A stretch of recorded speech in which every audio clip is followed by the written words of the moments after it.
Welcome to the Big Traffic Firesale, your one-stop method on generating massive traffic. Regardless of your intention to grow a business, starting up, or simply to gain popularity, this course helps you in generating traffic using paid and free methods. Why is traffic important? If you own a business, it's the main driver for sales. You can have the best sales funnel on the planet, but if no one is visiting your website, it doesn't mean a thing. How would you ever expect to get income without visitors? The theory's simple. The higher your traffic is, the higher probability it converts to sales. What types of traffic are there? Basically, there's only two kinds of traffic that can help you generate traffic: paid and free traffic. Paid traffic is a form of traffic that you, an online business, generating using services that require payments. Usually, you need a service that is embedded within your website, or you hire agents to help you set up paid traffic. There are multiple platforms that provide the services of paid traffic. This usually comes in the form of a paid advertisement that comes up first on a user's dashboard. Take a look at Facebook, for example. The right column of your newsfeed is the advertisement board. In order for owners of the Facebook page to promote their page or items they have on sale on the column, they need to pay Facebook for the service. This is similar to when you scroll down on Instagram and stumble upon a sponsored content. Free traffic, on the other hand, is none of that. They're called organic traffic because it's generating traffic using a non-paying method. It depends solely on the user's skill to optimize their website by utilizing keywords, tags, and multiple crosslinks.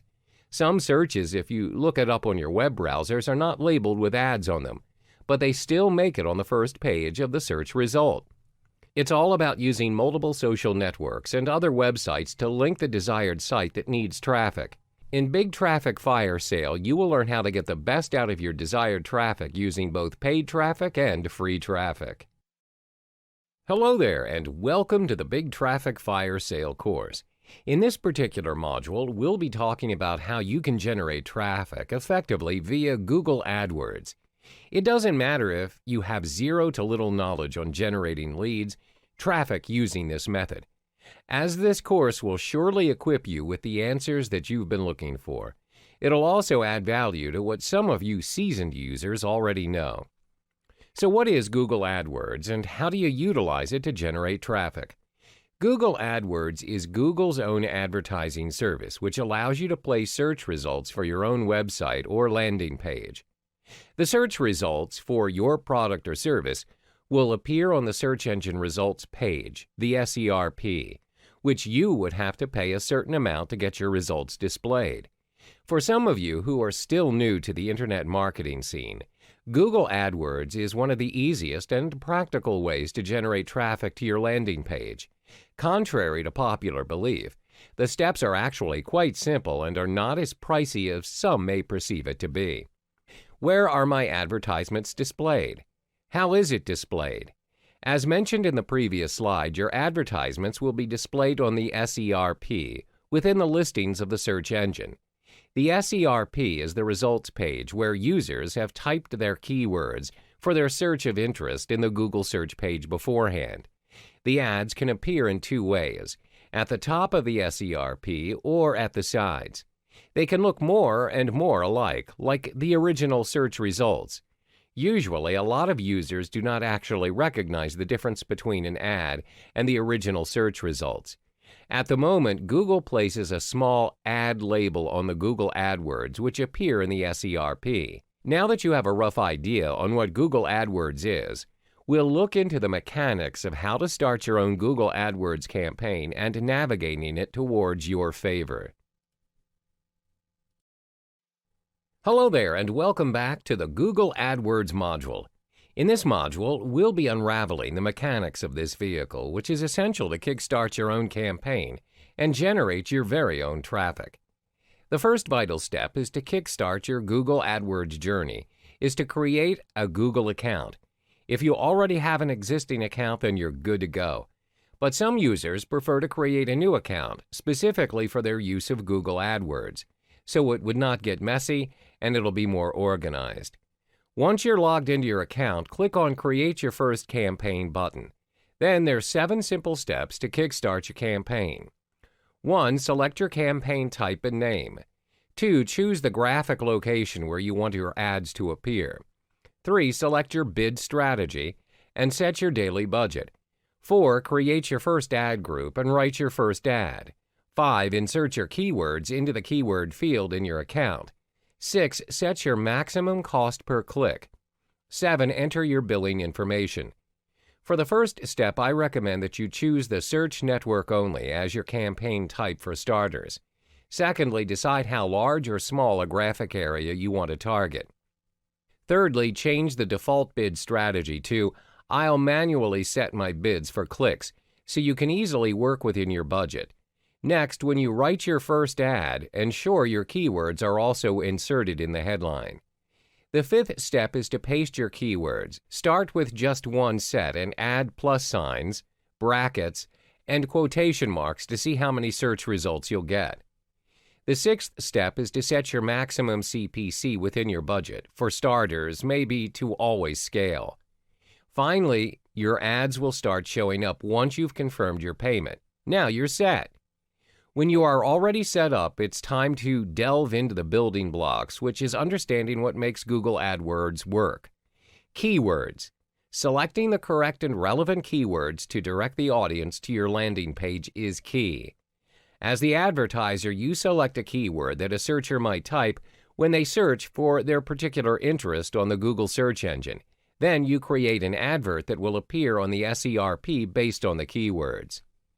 Let's illustrate an example. When a person searches for travel packages to India on the search engine, adverts may appear alongside the search either at the top or on the right-hand side of the SERP. Organic search results will also appear amongst the ads, where some people may or may not notice the difference between the two. When you choose to venture into the Google AdWords scene, bear in mind that you're not the only company wanting to serve adverts for that particular keyword or keywords. Other companies with similar niches can also bid for a spot in the SERP. The truth is, if you want your ad to appear at all, you would have to compete against other marketers. The more you pay per click, the higher chance your advert appears in the SERP. However, unlike real-life bidding, it's not just the highest bid for price that is taken into account for the projection of your ad. Google also measures your ad by quality score, which we will unravel in the next chapter. Welcome back. In this module, you'll learn 2 major components that determines the success of your adverts: the highest bid and quality score. Now, let's understand the basics of bidding. Let's say most of us here have started out with our AdWord campaigns.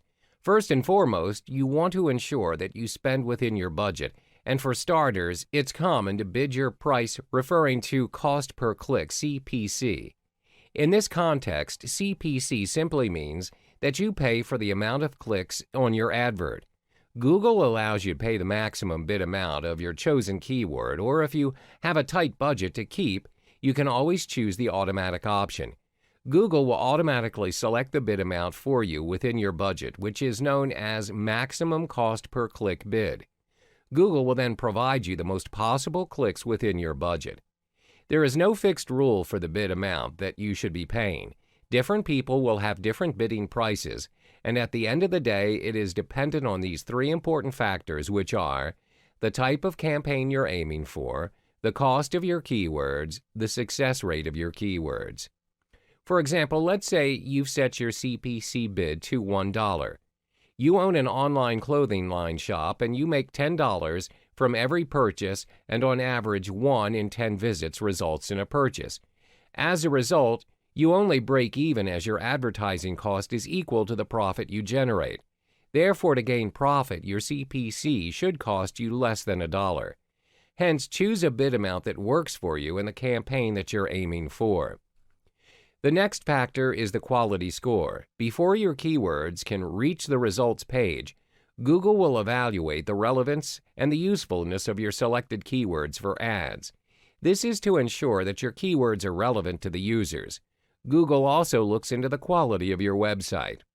For example, if the user types in Converse sneakers and your advert is "Purchase your Converse here," Once they click on your ad, they would expect to be directly led to a website selling Converse sneakers and not a generic homepage, which is not good enough and is not what the user wants. You should take into account that a higher bid for an ad word does not necessarily buy you to your results page display success. As a matter of fact, even if your rival's bid is higher, it's possible that you appear above their ad. The reason being your quality score is better. Higher quality score, lower CPC, so focus on both cost and relevance. Hello and welcome back. In this module, we'll be discussing another paid traffic vehicle, media buying. Now, what is media buying and how does it work? Media buying is different from owned or earned media. It plays an important role in marketing, especially for those in internet marketing. Media buying works in a way that you purchase the most strategic and advantageous slots and spaces for the advertisements of your product or service. Media buying options may range from newspaper ads to primetime television slots, as well as online banner ads. For this particular module, we will be focusing mainly on the internet marketing context, which involves online banner ads. When you generate traffic through buying media, there are 4 important factors to consider. Identify your budget, the product being advertised, your target audience, your campaign goals. Let's go through each component one by one. Firstly is to identify your budget. If you've just started out with your business, it's better to scale small to ensure that you do not go over budget. Be detailed and calculate how much you're willing to spend on an advertising space, how long, and why. Secondly is to identify the product being advertised. You must be clear and direct about what product or service you're offering. For instance, if you're selling traveling packages to New Zealand, then your advertisement should direct your audience to a landing page giving more details towards your offer and not a generic page. Thirdly is your target audience. Who are you trying to reach? Who is your target market? What are their demographics? Answer the following questions to determine who they are. This will aid you in identifying the best site to advertise your banner. Last but not least is your campaign goals. What are you aiming to achieve with your banner ads? Is it to generate traffic? Is it to create awareness? Be clear of your objectives so you can measure the campaign's success in achieving your goal.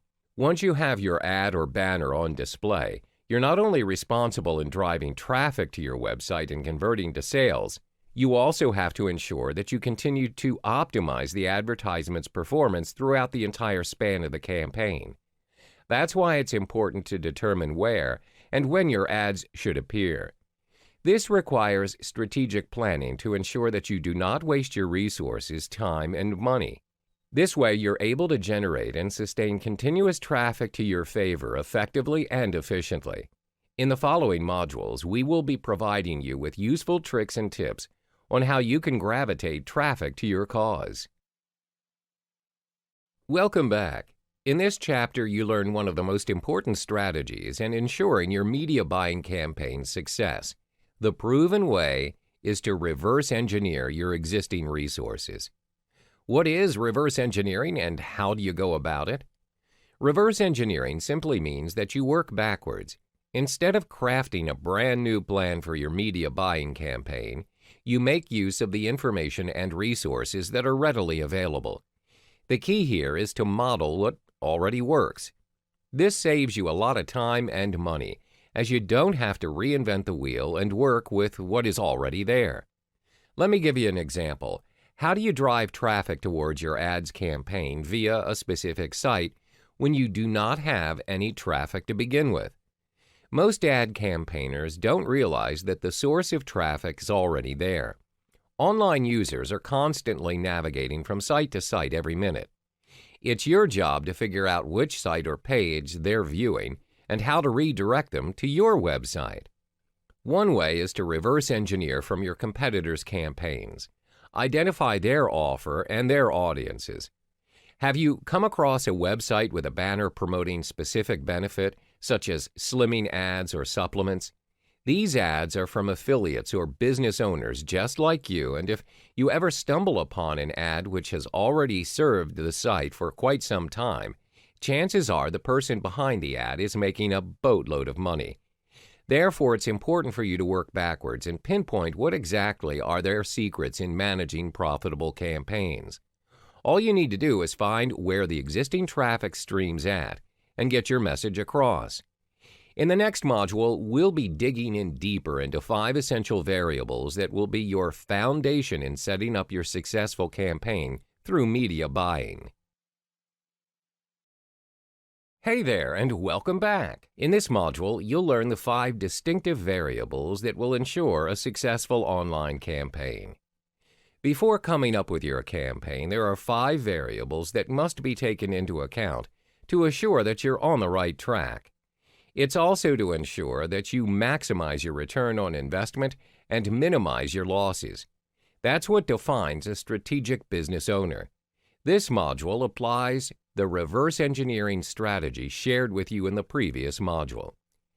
When your ads aren't working, refer back to the 5 variables and remember to not have more than 2 unknowns out of the 5. If you do, it'll be hard for you to produce an effective ad to lure massive traffic.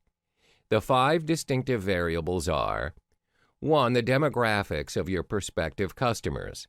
2. The offer. 3. Your landing page. 4. The source of traffic. 5. Your ad copy. First are the demographics of your prospective clients. Before putting up your banner on a specific site, you must identify who's your target audience. As stated in the previous modules, identifying your target market is one of the key factors to an advertisement's success. What's the point of advertising without anyone even being interested? Therefore, you need to get your demographics right. There are 4 points of information to gather. Who are they? Where's their location? What site are they on? What are they interested in? The answers to the questions will give you a bigger picture on how to strategize your ads and which site to display them on. If you put the right offer in front of the wrong demographic, it won't convert.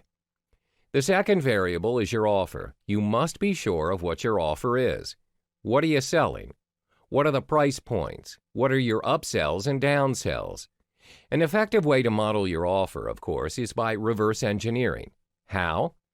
Go through or purchase your competitor's offer. Yes, that's the ultimate secret.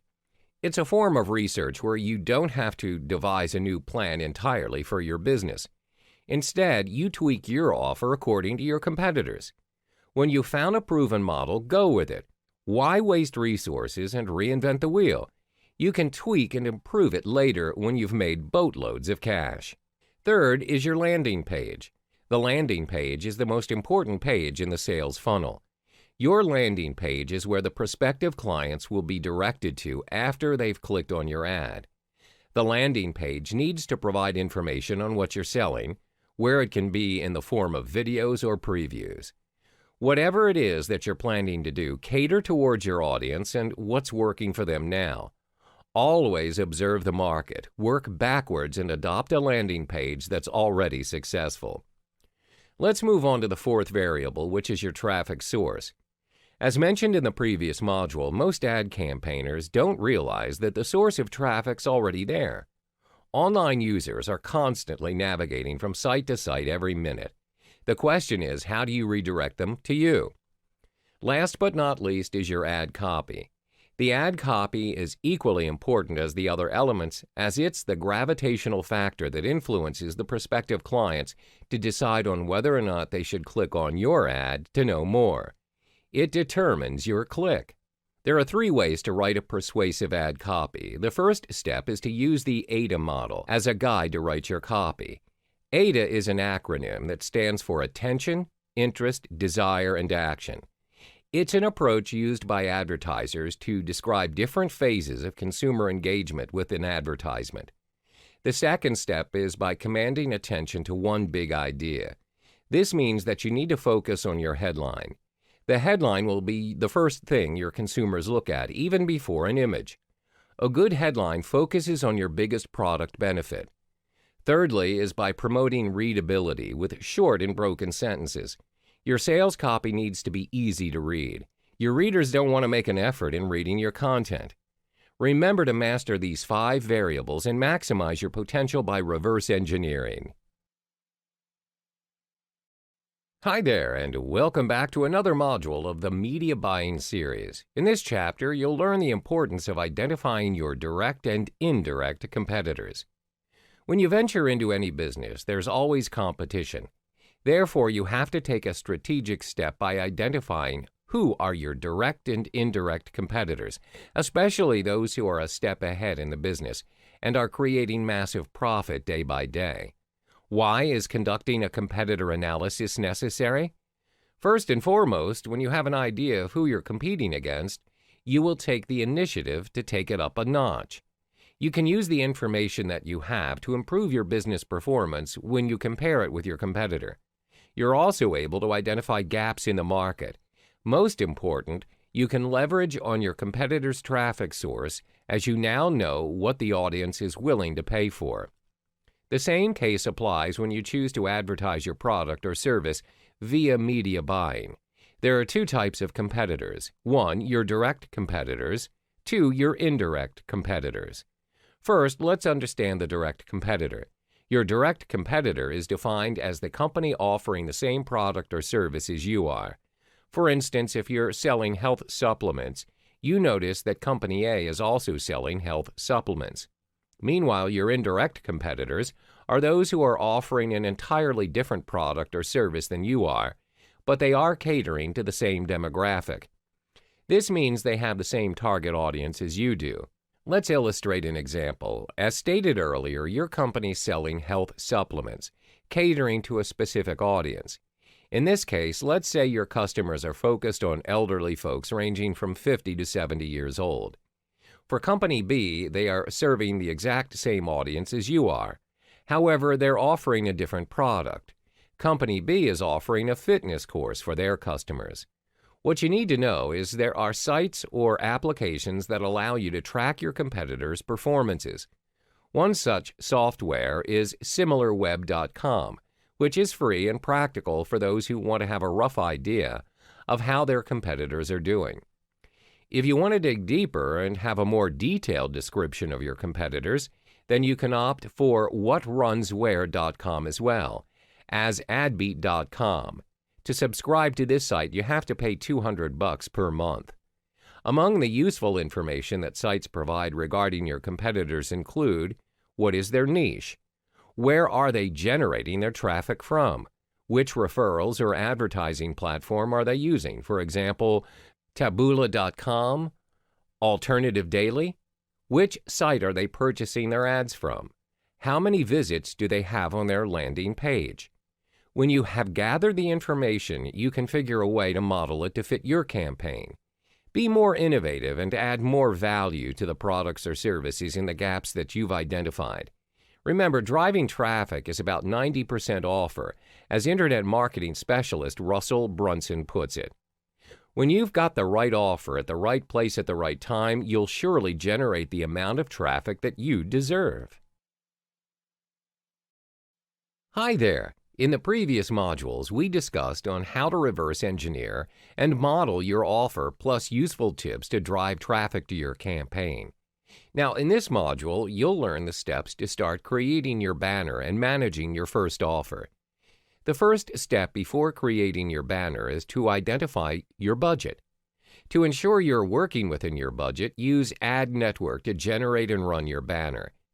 Ad Network is a company that connects advertisers to websites to host their advertisements.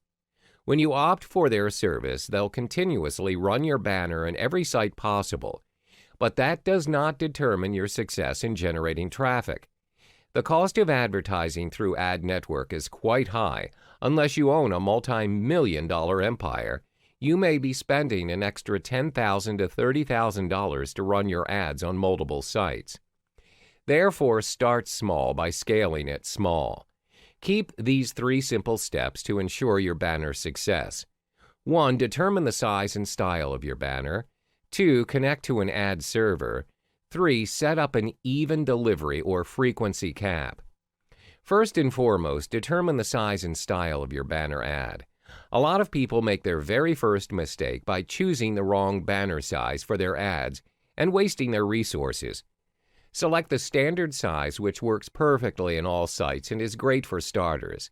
The size is 300 by 250. Secondly, select your banner style. There are various banner styles to choose from, which may range from editorial, video, tabloid, handwriting, and many more.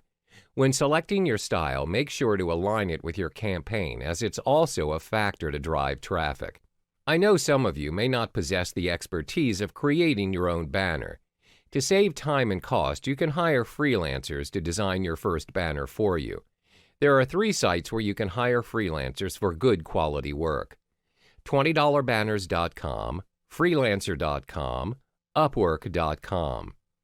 After creating your banner, do test runs on your ads.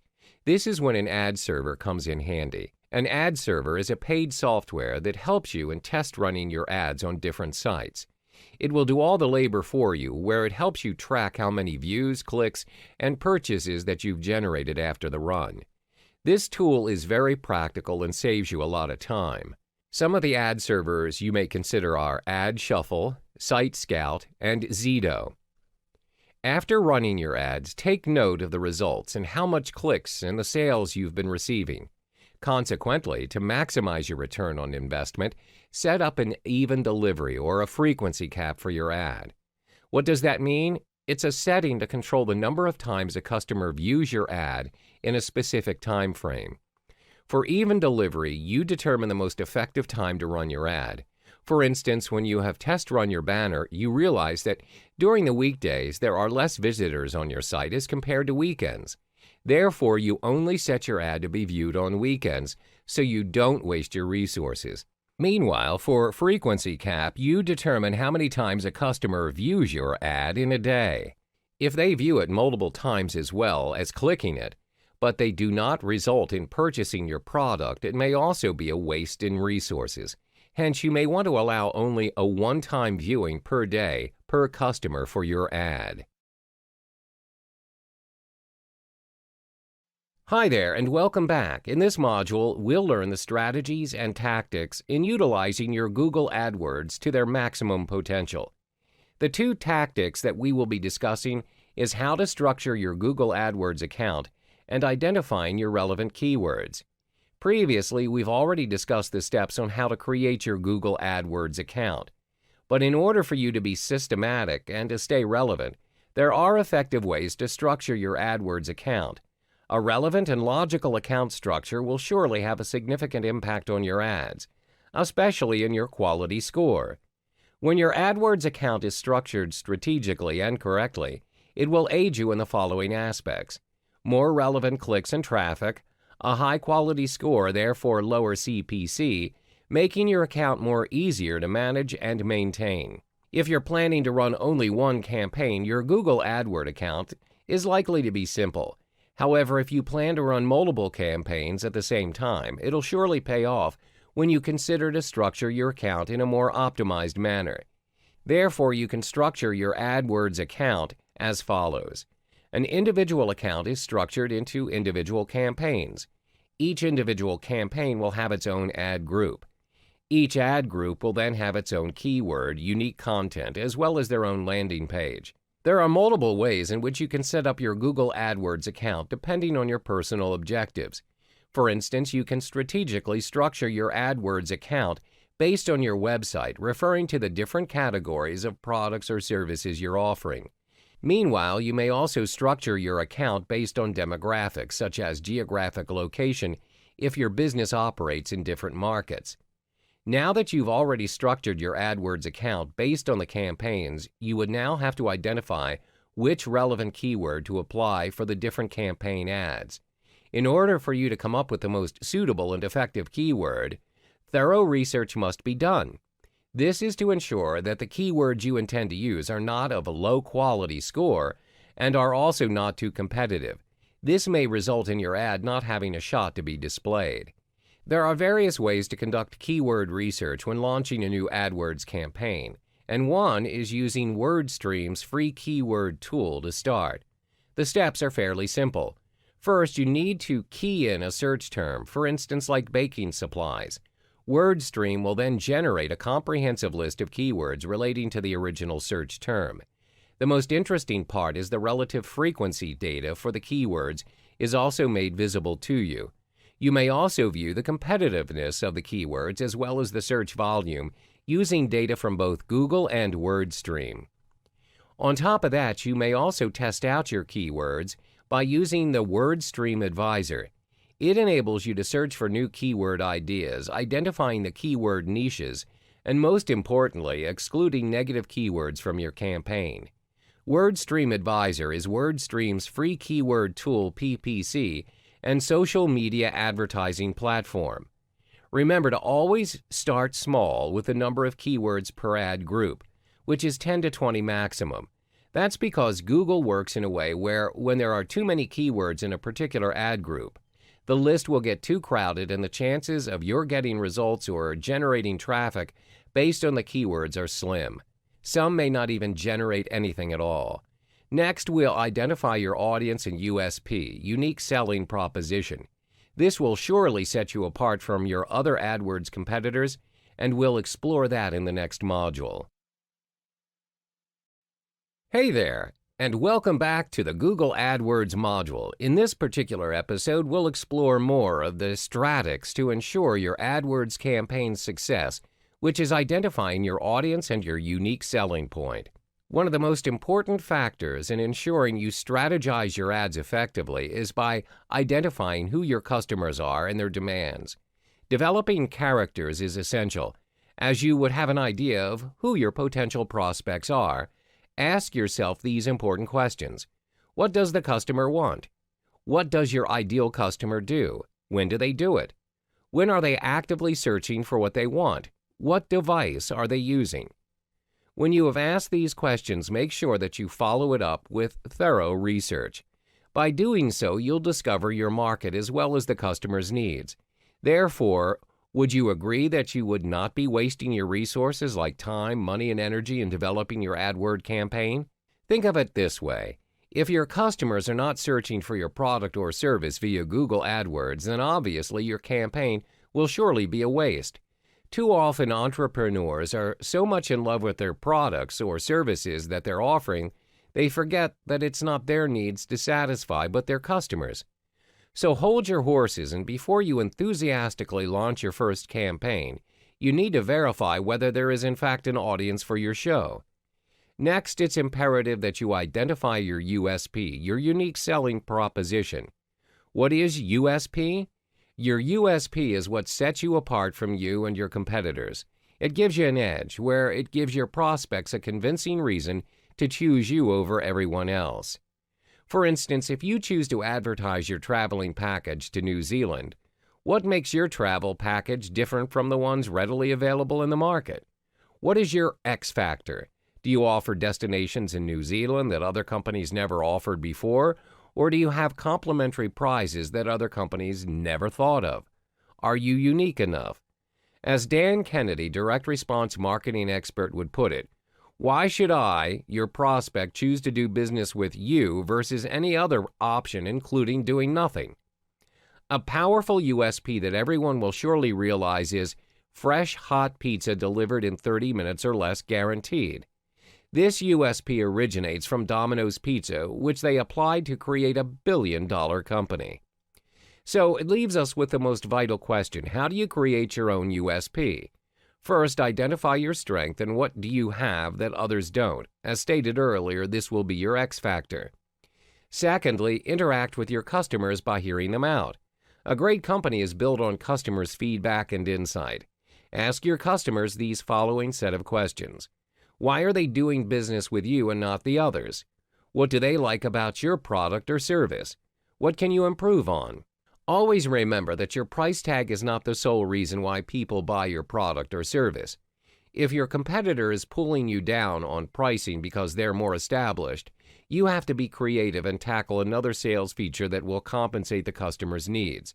You need to build your sales around that particular feature. Thirdly, in order to create a very compelling USP, analyze your competitors. As the saying goes, if you can't beat them, join them. The best way to go about it is by conducting a competitor analysis. Make sure to analyze your competitors' ads, websites, and marketing materials. This way you can find a way to stand out from the crowd and establish a unique AdWord campaign. Hi there, and welcome back to another episode of the Google AdWords series. In this module, we'll discuss the steps in coming up with killer ads for your AdWords campaign. When it comes to Google AdWords, most people disregard the fact that besides traffic that you intend to generate, there will be unwanted traffic too. You must take this into account as you're paying when people click on your ads. Therefore, your ads have two very important missions: to attract potential and qualified customers to click on your ads instead of your competitors, to keep the non-related and unqualified customers at bay by not clicking your ads. This concludes that when you have more relevant clicks, you generate more sales. When you do not have unwanted traffic clicking on your ads, you would eventually save more money where it adds to your profit margin. Now, the question is, how do you direct the qualified customers to your ad? Well, you'd need to master the art of composing killer ads. There are 4 key components to your AdWords campaign. 1. Headline. 2. Description line 1. 3. Description line 2. 4. Display URL. Bear in mind that these components will either make you or break you. First, let's look at the headline. The headline should be your main focus, as it's what your prospects will be reading first of all. Moreover, AdWords will only allow a maximum of 25 characters per headline, so make every precious character count. One proven way to construct a compelling headline is by speaking to your customer's end goal. Don't ask them questions that they already are asking themselves and what they already know. Let me give you an example. If your customer is searching for pesticides for their crops, you should not have your headline as "searching for pesticides," which can be redundant. Instead, give them the answer that they're looking for and what they want to achieve. Therefore, your ad headline should be written in this manner: "Get rid of pests once and for all, save your crops." Give them a solution. For your description line 1 and 2, you are only given 35 characters. Hence, reiterate your offer as effective as possible. Remember to include your USP as well as your call to action to prompt your customer.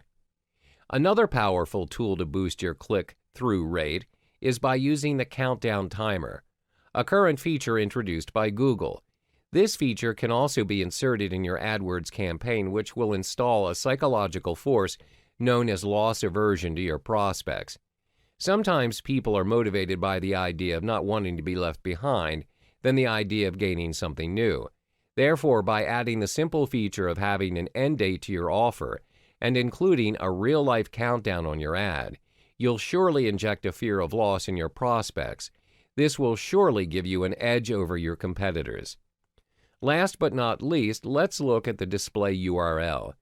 This is oftentimes ignored by most users. The display URL is an important marketing feature if you know how to structure it. Most users will find the easy way out by just copying and pasting their domain name. Instead, what you can do is include your offer, your call to action, or even your USP that will make your URL unforgettable. Let's take a look at the context of the pesticides earlier on. www.domain.com proven pesticides. www.domain.com pests control. www.domain.com unharmful pesticides. When you have already mastered this art, it will increase your click-through rate, CTR, which in turn will boost your quality score and lower your cost per click, or CPC. Think of it this way: great ads will minimize your cost, while lousy ads will only add to it. Welcome back to yet another module of Google AdWords. In this module, we'll be focusing on the final important strategy to get your AdWords campaign running smoothly, which is tracking your conversions. Conversions tracking is a free tool provided by Google AdWords, which shows you exactly what happens after a customer views or clicks your ads. A conversion can be defined as an action made by a customer after they viewed or clicked on your ads. This may include purchasing a product from your website, signed up for your newsletter, called to get to know more of what your business is about, as well as downloading your app. Why use conversion tracking? Conversion tracking tracks your keywords and adds progress. If you skip this step, you'll never have an idea on which keywords, ads, ad groups, and campaigns are generating money, and which ones are only pulling your resources down. In another sense, you wouldn't be able to optimize your campaign once it's up and running. There are quite a few ways to track conversions, and it all depends on your business goals.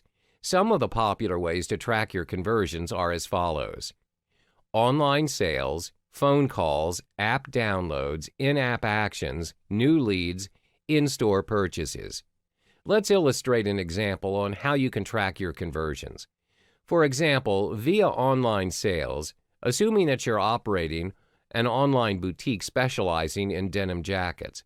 To track conversions, you add a single snippet of JavaScript code to the confirmation page where your users will view after they have paid for their purchase.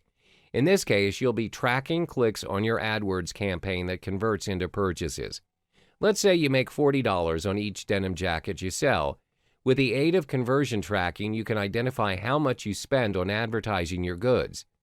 In this context, let's say that you spend about $10 for each purchase your ad generates.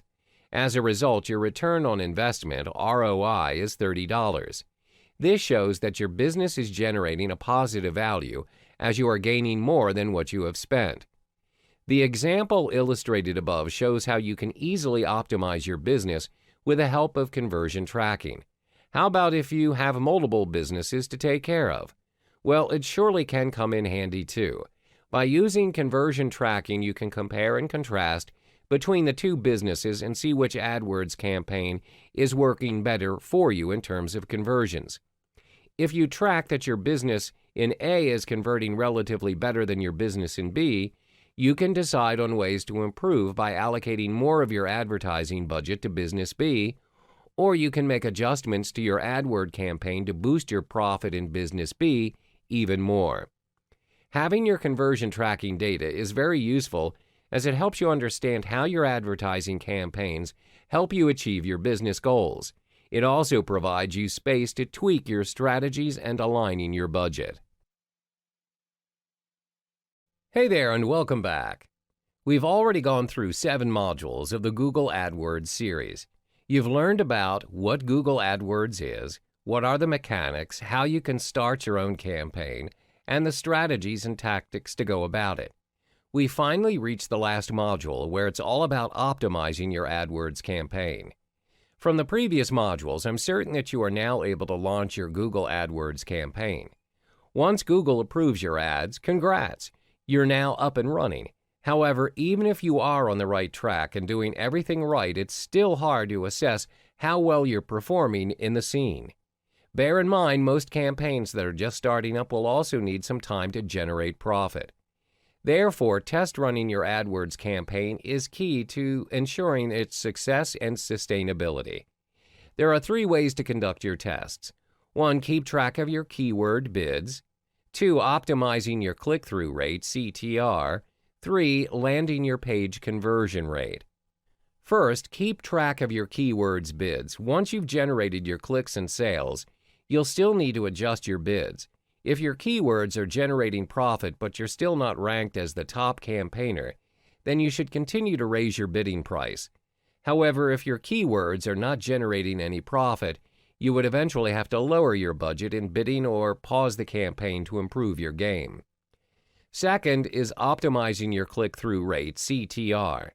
Your CTR directly affects the performance of your quality score, which is the relevance of your campaign. This will then determine how much you pay per click. The higher the quality score, the lower you pay per click. Therefore, to optimize your CTR, test run different AdWords campaigns to see which version gets the most clicks. Finally is to check your landing page conversion rate. That's done by comparing different versions of your landing page. But fret not, there is a shortcut to this method. For starters, you can make use of the Google Analytics experiment, where it's easy and free. This tool enables you to test any slight change or variation to your website, which enables you to measure which landing page generates the most conversions. So now you're good to go. I hope you've already mastered the tricks of the trade in the Google AdWords scene. You can focus on optimizing your campaigns by adjusting the necessary features to maximize your conversion rates and minimize your costs. In this segment, meet with your next traffic generator, the affiliate program. An affiliate program is a simple paying method that offers you the opportunity to increase your traffic while earning money on web, especially if your business revolves around selling products. Up to this point, you've built your own website using various website creators such as WordPress.com, Wix.com, or AOL.com. For this affiliate program to work, you need your main website. Even if some affiliate partners offer their own landing page and sales page, the traffic won't be directed to your website, and that defeats the whole purpose of this practice. Did you know that back in the 90s, the founder of a website that popularized the idea of affiliating is none other than Amazon.com? That's right. They attract merchants to post links of products or services they have to sell on Amazon.com for their traffic. But that's not all. These merchants gave a percentage of their profit earned to Amazon.com if someone clicks on the links provided and purchases their products or services from it. Thanks to this idea, multiple affiliate programs emerged. They have their own set of rules and regulations, but the framework is similar. These affiliate partners will earn a share of certain percentages out of the profit earned by you, the merchant, should any purchases be made from their website. Let's introduce you to the three handymen of the affiliate program. The three important things to ensure a successful traffic generation using affiliate program are the merchant, the affiliate, and the services. These three handymen are the backbone of your online business, and without any of these three, you won't be able to gain the amount of traffic to your website, thus facing a decline in your performance. First, the affiliate. An affiliate program requires you to seek an affiliate or associates to help advertise and sell your products or services on their website, provided with a link to your main website as well. There are tons of affiliate services on the web, which includes Amazon.com, JVZoo.com, and Rakuten.com, to name a few. For example, JVZoo.com offers an affiliate service for free. However, should customers make purchases of your product through links provided by JVZoo.com, percentages of that earning will be given to JVZoo.com. It's crucial for you to know that different affiliates have different regulations to their services. Sometimes registration is for free or with a certain fee. On another note, some of the main payment methods are using pay-per-lead, pay-per-sale, and pay-per-click. Pay-per-lead requires the seller to pay their affiliate based on the amount of visitors that signed up or filled in necessary information needed by the seller. Pay-per-sale requires the seller to pay their affiliate whenever customers sent by the affiliate purchase something.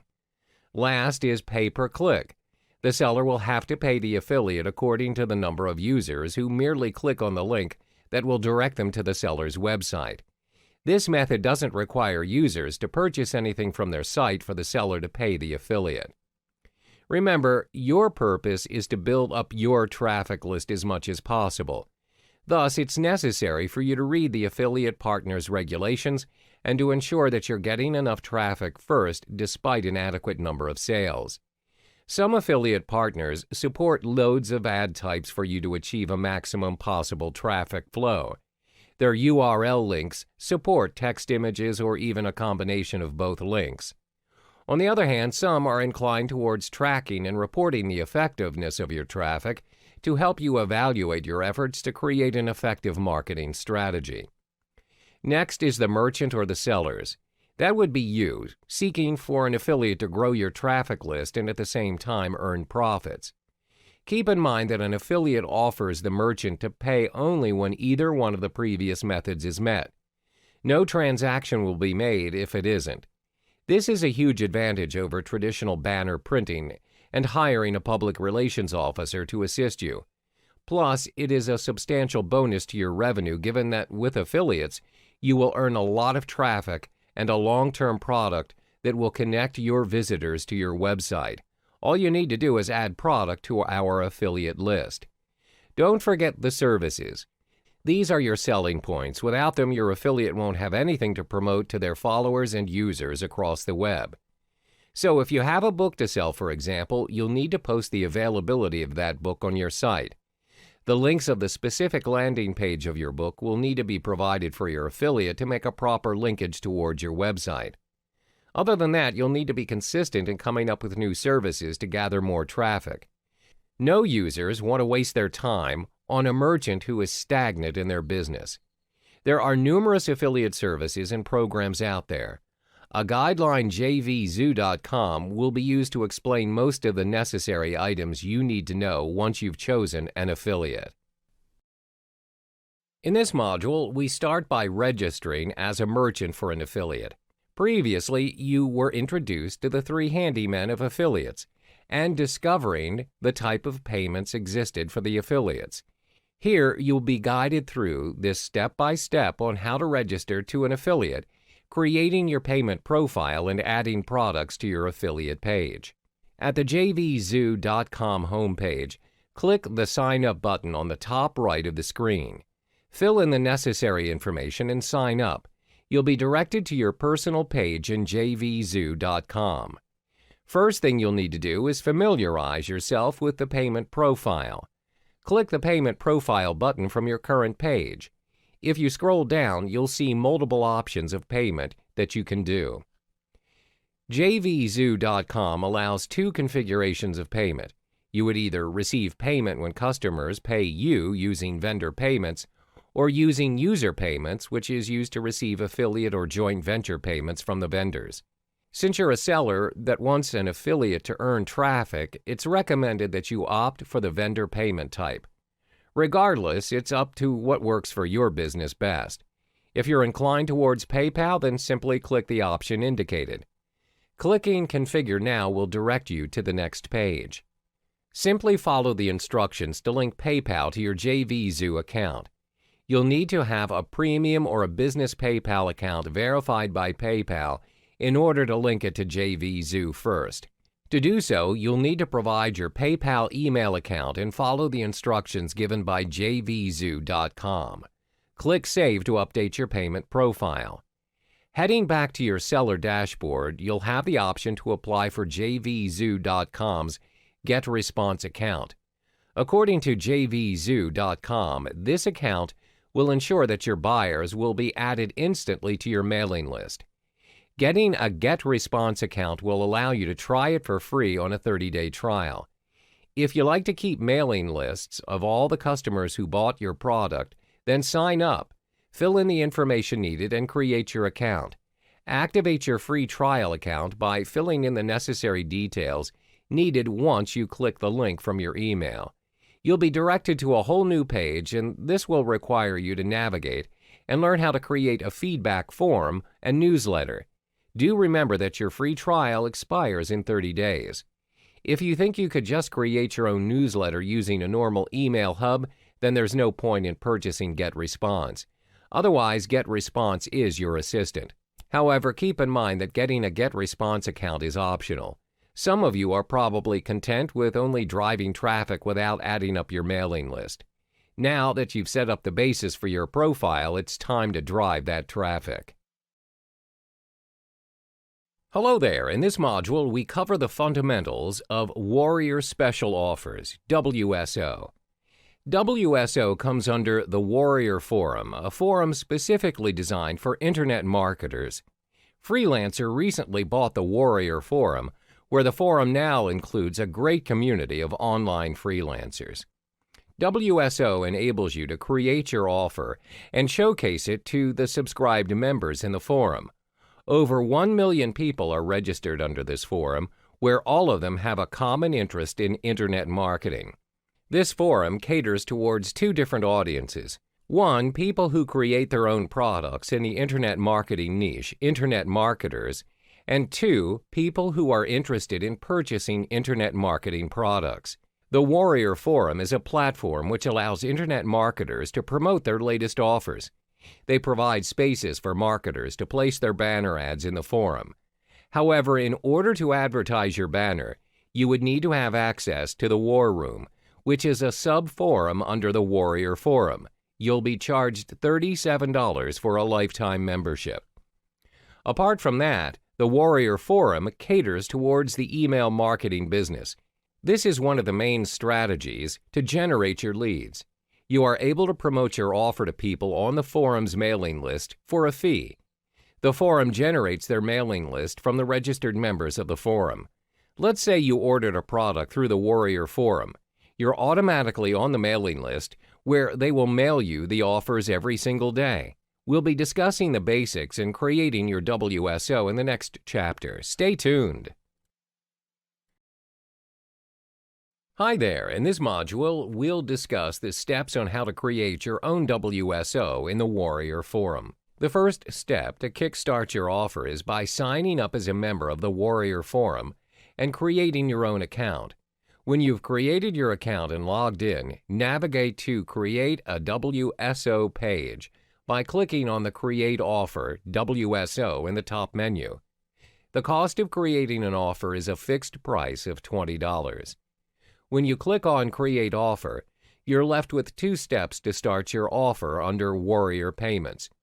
The first step leads you to configure most of your product details, which includes the title of your offer, uploading your product or specifying your URL, selecting your product category, setting up a subscription payment if needed, your product price, giving access to affiliates to promote your product, connecting to PayPal, setting up dime sale or time sale, connecting to your autoresponder, allowing your offer to be featured as a Warrior daily deal where you also have to choose a commission rate.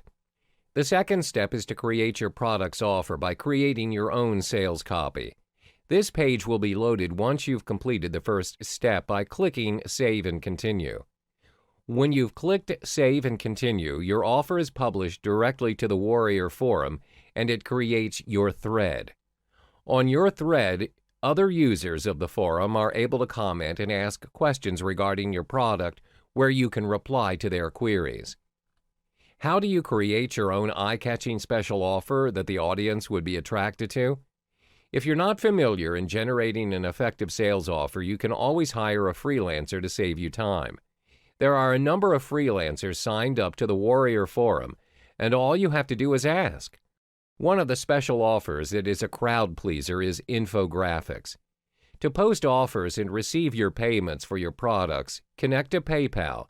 The Warrior Forum works in a way where they want to get their Warrior payments up and running.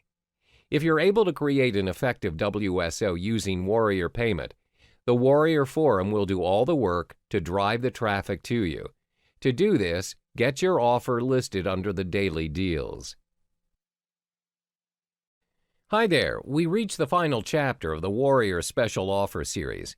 In this final module, you'll learn 5 tips to ensure your WSO success. The first tip is to bump your special offer thread as often as you can. When members visit the WSO Marketplace, your thread title is the first thing that they'll view. Bumping your thread means that your offer title will be placed on the first page of the WSO Marketplace. Usually, when new offers come in, your offer will be pushed further behind if you choose not to bump it. The cost for bumping your offer is usually $19.95. The second tip to ensure you optimize your WSO is by subscribing to the WSO thread. This is done once your WSO thread is made live. When you subscribe to the thread, you're able to reply to your client's query promptly. This creates a better chance in securing clients as they know you are serious of the offer. Thirdly, get more views of your offer through banner advertising. Banner advertising is one of the best strategies to reach all Warrior Forum members, not just restricted to the WSO community. The majority of the Warriors Forum members are interested in internet marketing, online entrepreneurship, and business in general. Therefore, banner ads are capable of driving highly engaged traffic to your product or landing page if your product matches their interest. There are 2 main spots to advertise your banner ad: the top banner ad and the bottom banner ad. Most advertisers will choose the top banner ad. That's because it is above the fold and it can be seen by almost all visitors to the Warrior Forum. The banners on the Warrior Forum are charged based on CPM, which is cost per impression. The top banner will cost you $5.99 per 1,000 impressions, and the bottom banner will cost you $1.49 per 1,000 impressions. The fourth tip is to incorporate videos in your sales letters to increase the conversion rates and sales of your offer. People are more attracted to an interactive sales offer as compared to the traditional one. The most strategic way in implementing this is by placing the video above the fold as an introduction to your offer. Last but not least is to incorporate testimonials as proof that your product is worth the purchase. However, there is such a thing as too many testimonials in a sales letter. When you put too many testimonials on your page, the effect will be diminished. Put a maximum of 3 and provide a link if you have more, so it is seen only by those interested. Always ensure you create your WSO strategically to maximize your return on investment and minimizing loss. Find ways that work for you to drive traffic to your offer. Hi there, and welcome back. In this module, we provide you with the golden rules to ensure your solo ad success. The 2 rules focused on in this chapter are to identify your target audience and secondly, to be specific in your advertising. When you intend to launch a product or service, you have your own target audience in mind. Without any consumers, there's no reason for you to even think about the product in the first place. The same case applies in solo ads. You have to know which market to focus on and whom you are servicing. The first golden rule: identify your target audience and be familiar with their demographics. For instance, if you're selling skincare products that specialize in getting rid of acne, the questions you want to ask yourself are: which age group are you focusing on? Are you focusing on males, females, or both? What type of products are they purchasing? What sites are they interested in and looking at? It's important to identify these factors as it'll aid you in being more specific towards your advertisement goals. As a result, you're able to effectively generate the kind of traffic you want. By identifying your market, you're also able to select the market where people congregate for a specific cause or interest. After you've identified your target audience and you find a mailing list that works for you, remember to keep going 2 times bigger than your previous round. For instance, if you purchase 50 subscribers on a list and it works for you, continue with 100 subscribers for the next round. Continue to do the same each round until you have accumulated your ideal list for your advertisements. But always remember to not drastically go for a huge solo ad if you're relatively new to the scene. The strategy is to scale it small and to go bigger each time. This way you don't waste your resources on gaining unwanted subscribers. Now, the second golden rule is to be specific in your advertising. A lot of rookie solo ad users happen to be vague in what they're selling, thus confusing the audience. First and foremost, be clear of your purpose or goals of the email. Do not confuse the readers by making them wonder what your offer is. Clarity is key. Cut to the chase. Another important pointer to note is to stay true to why the audience opted into your list. For instance, when your solo ad directs them to your squeeze page, make sure that they get what they came for. If your squeeze page is giving additional information on your skincare product, don't send them an ad on slimming pills. Yes, it happens. When you fail to deliver relevant information to your audience, it can go 2 ways. They either hit the unsubscribe button or worse, report you as spam. It's important to not only generate and drive traffic to your page, but to sustain and build up your lists as well.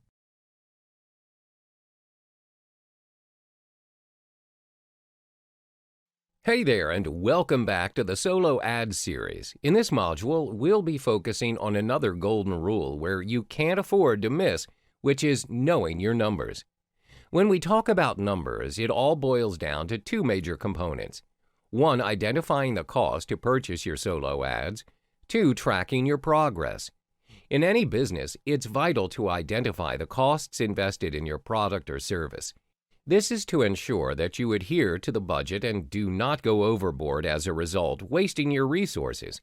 When you have invested, the next step would be tracking your progress to identify if your investment generated profit or loss. Now, some people may think it's unnecessary to track your progress when you're only dealing with solo ads, but trust me, it pays to be systematic and calculative, especially if you want to go big. First and foremost, let's identify the cost to purchase your solo ads. When purchasing solo ads, you are usually charged based on cost per thousand. That's CPM. CPM is a marketing jargon and is the most common method in pricing web ads. It refers to the cost of a media vehicle reaching 1,000 people in audience. Some solo ad sites will charge you based on their fixed rate. For instance, it'll cost you $1,500 to advertise to a mailing list of a specific size. The M in CPM represents the Roman numeral for 1,000. The CPM formula is as follows: cost of 1 unit of media program divided by size of media program audience times 1,000. Let's illustrate an example. The mailing list size for Market A is 100,000. The price for a solo ad referring to Market A is $10,000. Therefore, your CPM would be calculated as follows. CPM equals $10,000 divided by 100,000 times 1,000, which equals $100. This means it'll cost you $100 to reach 1,000 audience in Market A. The cost to purchase your solo ads is dependent on the market, but remember, our rule is to start small and grow bigger as you go.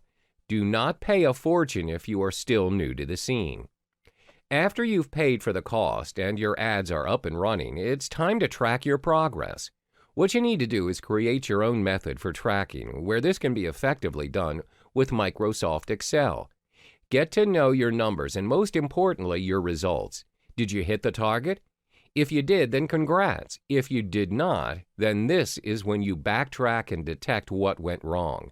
You should track your progress based on the following points: number of clicks on your landing page, sales accumulated, pending sales, the cost of advertising, profit gained, net results.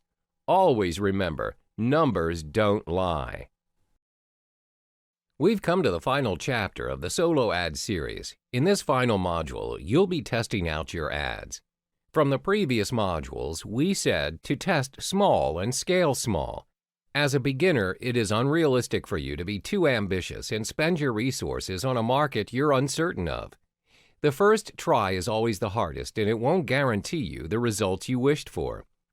Therefore, be strategic in your solo ad journey and test run your solo ads frequently through a small sample.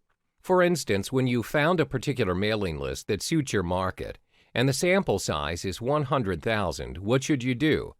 For the first run, you should only take up to 10% of the solo ad block, which means you select 10,000 lists from the entire block.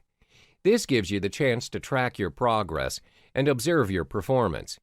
You are able to identify if the solo ad is in fact the suitable market for you. If it didn't work out the way you planned, devise a new plan and improve. Most important, you are not taking a risk you can't afford to handle as you are scaling it small.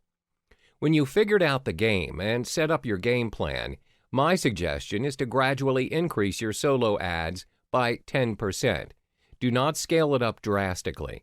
Remember, consistency and sustainability is always key.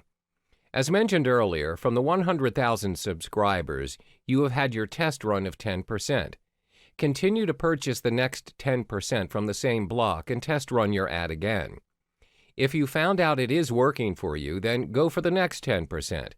This is how you should test run and scale your solo ad if you're relatively new in the internet marketing scene. Keep going and increase your momentum by 10%. Once you've got the hang of it, it's smooth sailing from there. Test small, scale small, and then go bigger. Hi there, and welcome back to the Solo Ads series. In this module, you'll learn how to generate and purchase your traffic via solo ads, specifically focusing on solo owners.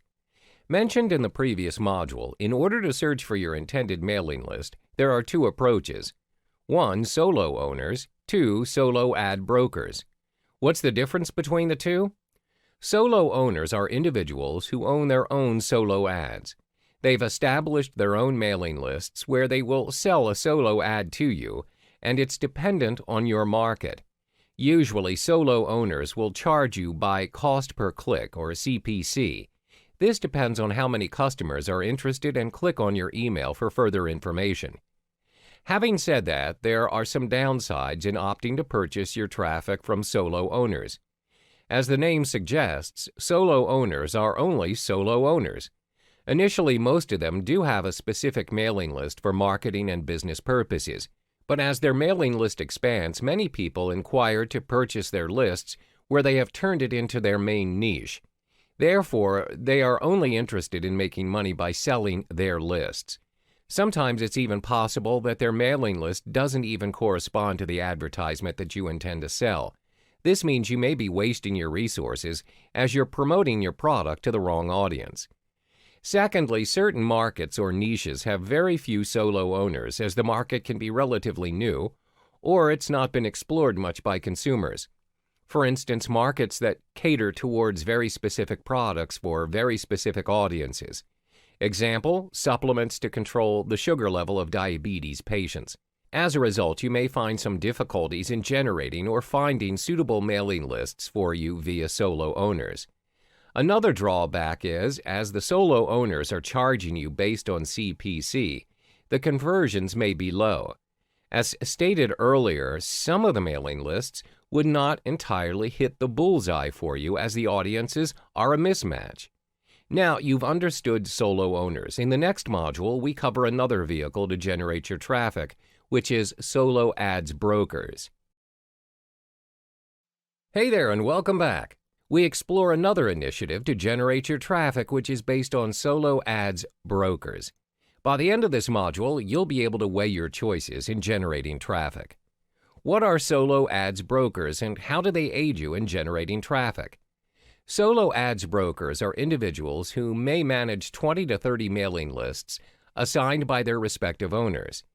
They observe the progress of each list carefully. They're also known as the agents of solo ads, just like how real estate agents function in the property investment scene. They know which lists are active and which aren't. They also have an idea of the list's interests and how many clicks are made per list. They are paid by the list owners, and they will usually charge you a base on cost per thousand, CPM. Therefore, you don't have to worry about the cost, as it is highly unlikely for them to charge you unreasonably. How do we measure CPM? CPM is a jargon referring to the cost of media vehicle reaching 1,000 audience. We will be discussing that in more detail in the following module.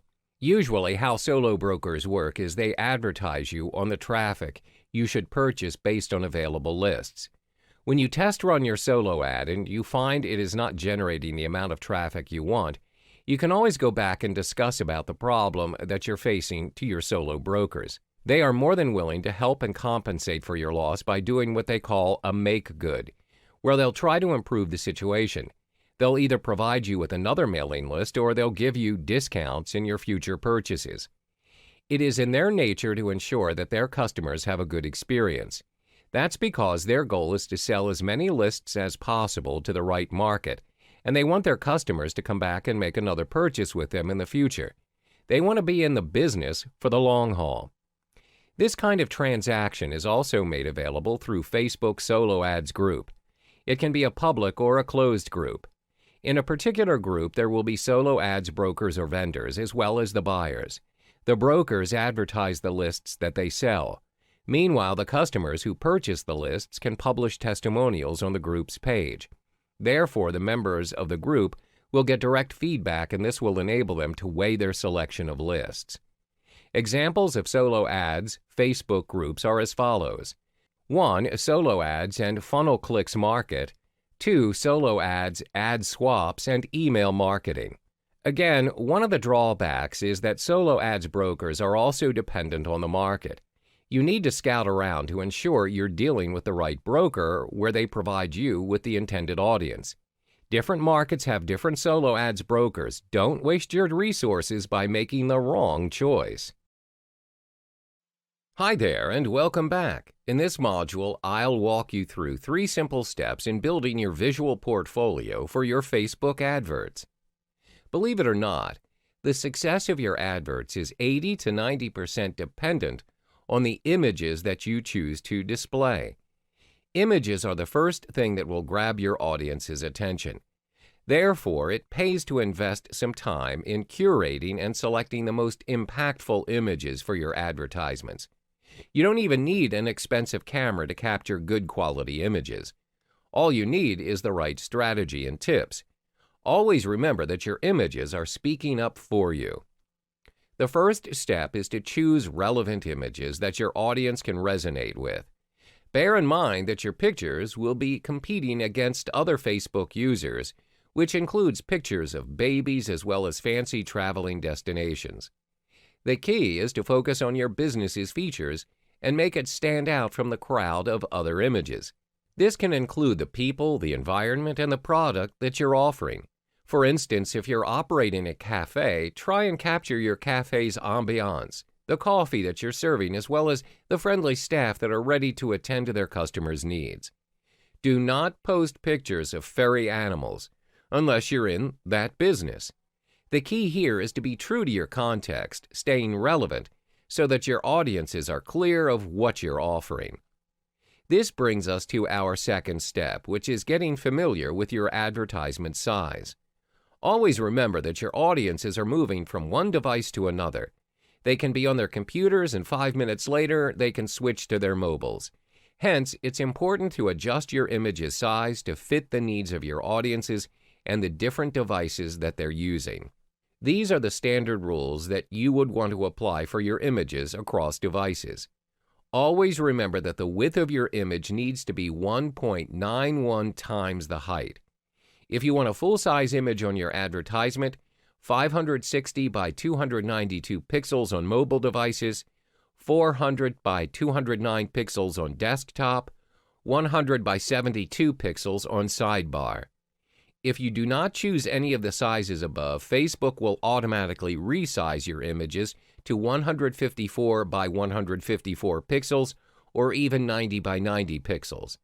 Consequently, you will need to resize your photos before putting it up on your advertisement to ensure that the audience may view it in the best resolution possible, as it is also your selling point.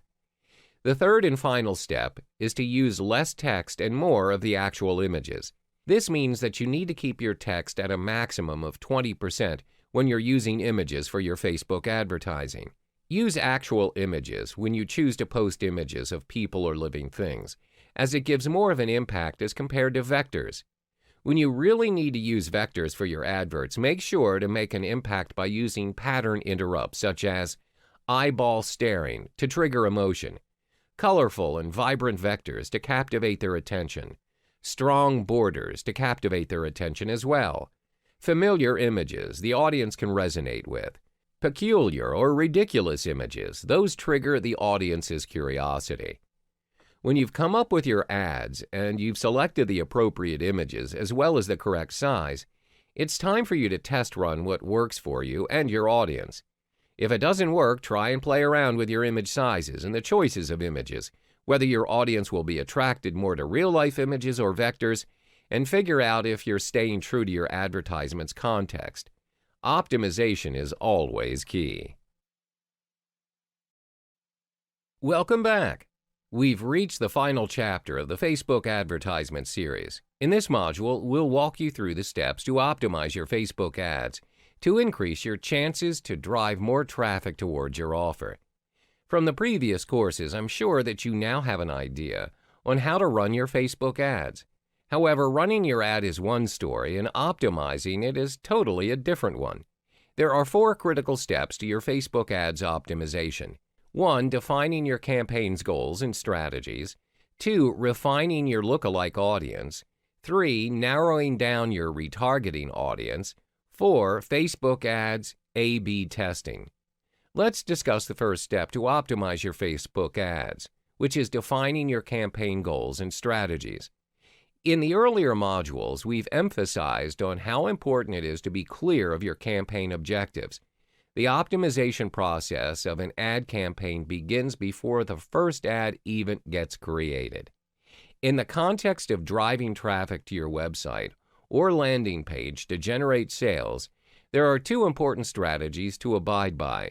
1, your ad's creative. 2, your ad's conversion tracking. Firstly, it's your ad's creative. Visuals are proven to be effective in promoting consumer products. Therefore, it's important to use professional pictures for your products.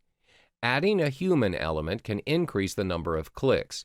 Do not focus on the features of your offer. Instead, focus on the benefits that it can bring to your prospective clients. Secondly is to optimize your Facebook ads conversion tracking. Always use Facebook conversion tracking. Remember that you're not interested in clicks or likes, but your Facebook ads cost per conversion. Once you've got your Facebook conversion tracking in place, split test your ads campaign to search for the right audience and design.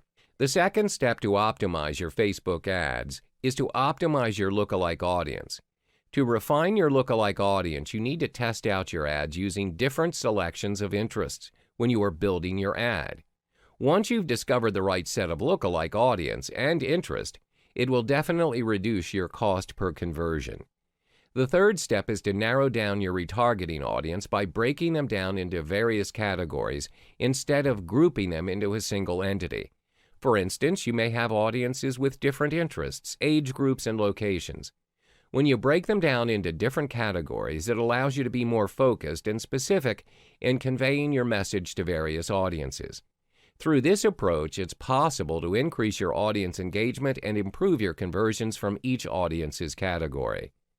Another approach to retarget your audience is by expanding the age gap of your audience. For instance, you're putting up your ad where you're offering a software and the targeted audience are tech-savvy users. Most advertisers will pick an age range of 18 to 44. Usually, a younger audience will need permission by their guardians to make a purchase, or they don't have enough money to make the purchase. Therefore, by increasing the age gap, you are lowering the cost per conversion, as you're only attracting the correct audience. The fourth and final step is to run a Facebook ads A/B testing. To determine which ad campaign works better, you'll need to run a split test. How do you execute this? Running 2 different ad campaigns on 2 different devices, mobile and desktop. This approach will effectively allow you to target each audience with a specific message instead of running a single ad campaign on different platforms. 2 different ad campaigns on different devices mean both are targeted to different audiences to detect the differences in the results. You don't need a massive ad spend budget to run your split test. Just utilize your standard Facebook ads budget and split between the 2 campaigns. Creating Facebook ads campaigns requires a lot of optimization and testing.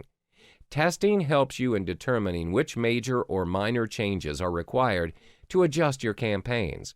This will improve the performance of your ads, creating a positive opportunity to drive traffic and increase conversions to your landing page. Hi there, in this final module, we'll walk you through the steps in testing out your ads. In the previous media buying module, we explored testing small and scaling small. When you are new in the business, it's better to test your ads in a small quantity and not waste your resources. So how do you execute that? First, test run your banner ads on multiple sites starting small with 3 to 5 websites. This way, it's possible for you to track your ad's progress effectively. Your tracking includes how many views your ad generated, how many clicks received, and most important, how many customers were interested in navigating to your landing page. Did it result in a purchase? Next, ensure you come up with various banner styles to test run your ads on multiple sites. Have a collection of 10 different banner ads with different styles focusing on the same theme. Your styles are to have a mixture of editorials, videos, and cartoon banners or others. This is to ensure that when you test run your banners, you're able to observe which one performs better compared to the rest. Let's illustrate an example. For your first campaign, you see from 3 banners above, the cartoon banner has the most clicks compared to the others when run on multiple sites. Therefore, you can maximize your return on investment by focusing on one particular banner that works for you, in this case the cartoon banner.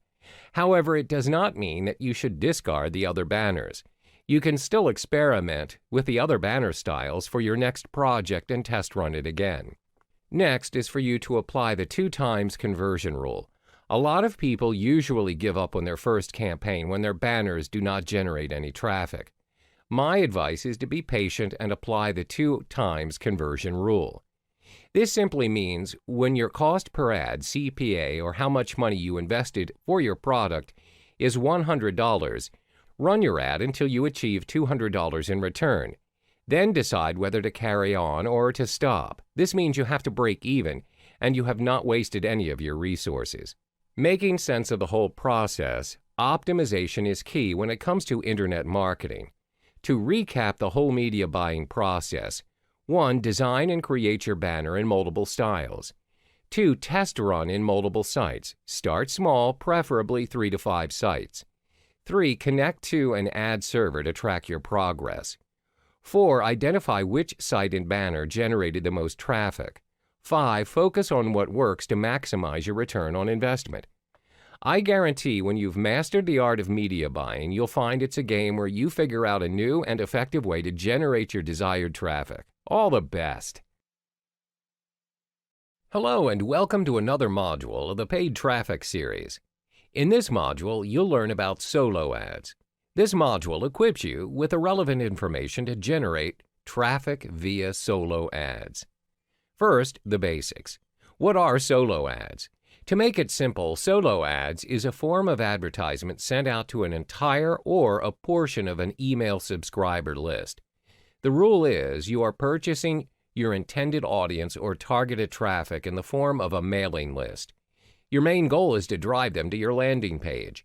You may also purchase solo ads to promote an affiliate link. Where do you find your targeted audience on your intended mailing list? Generally, when you have ideal audiences in mind, you have 2 choices. You may deal with a solo owner where they have already established their own mailing list in a specific niche. You may also contact an ads broker who acts as an agent for this business. This will be further discussed in the following modules.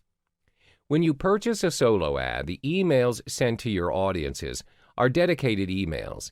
This means the emails revolve entirely around the product or service you intend to promote.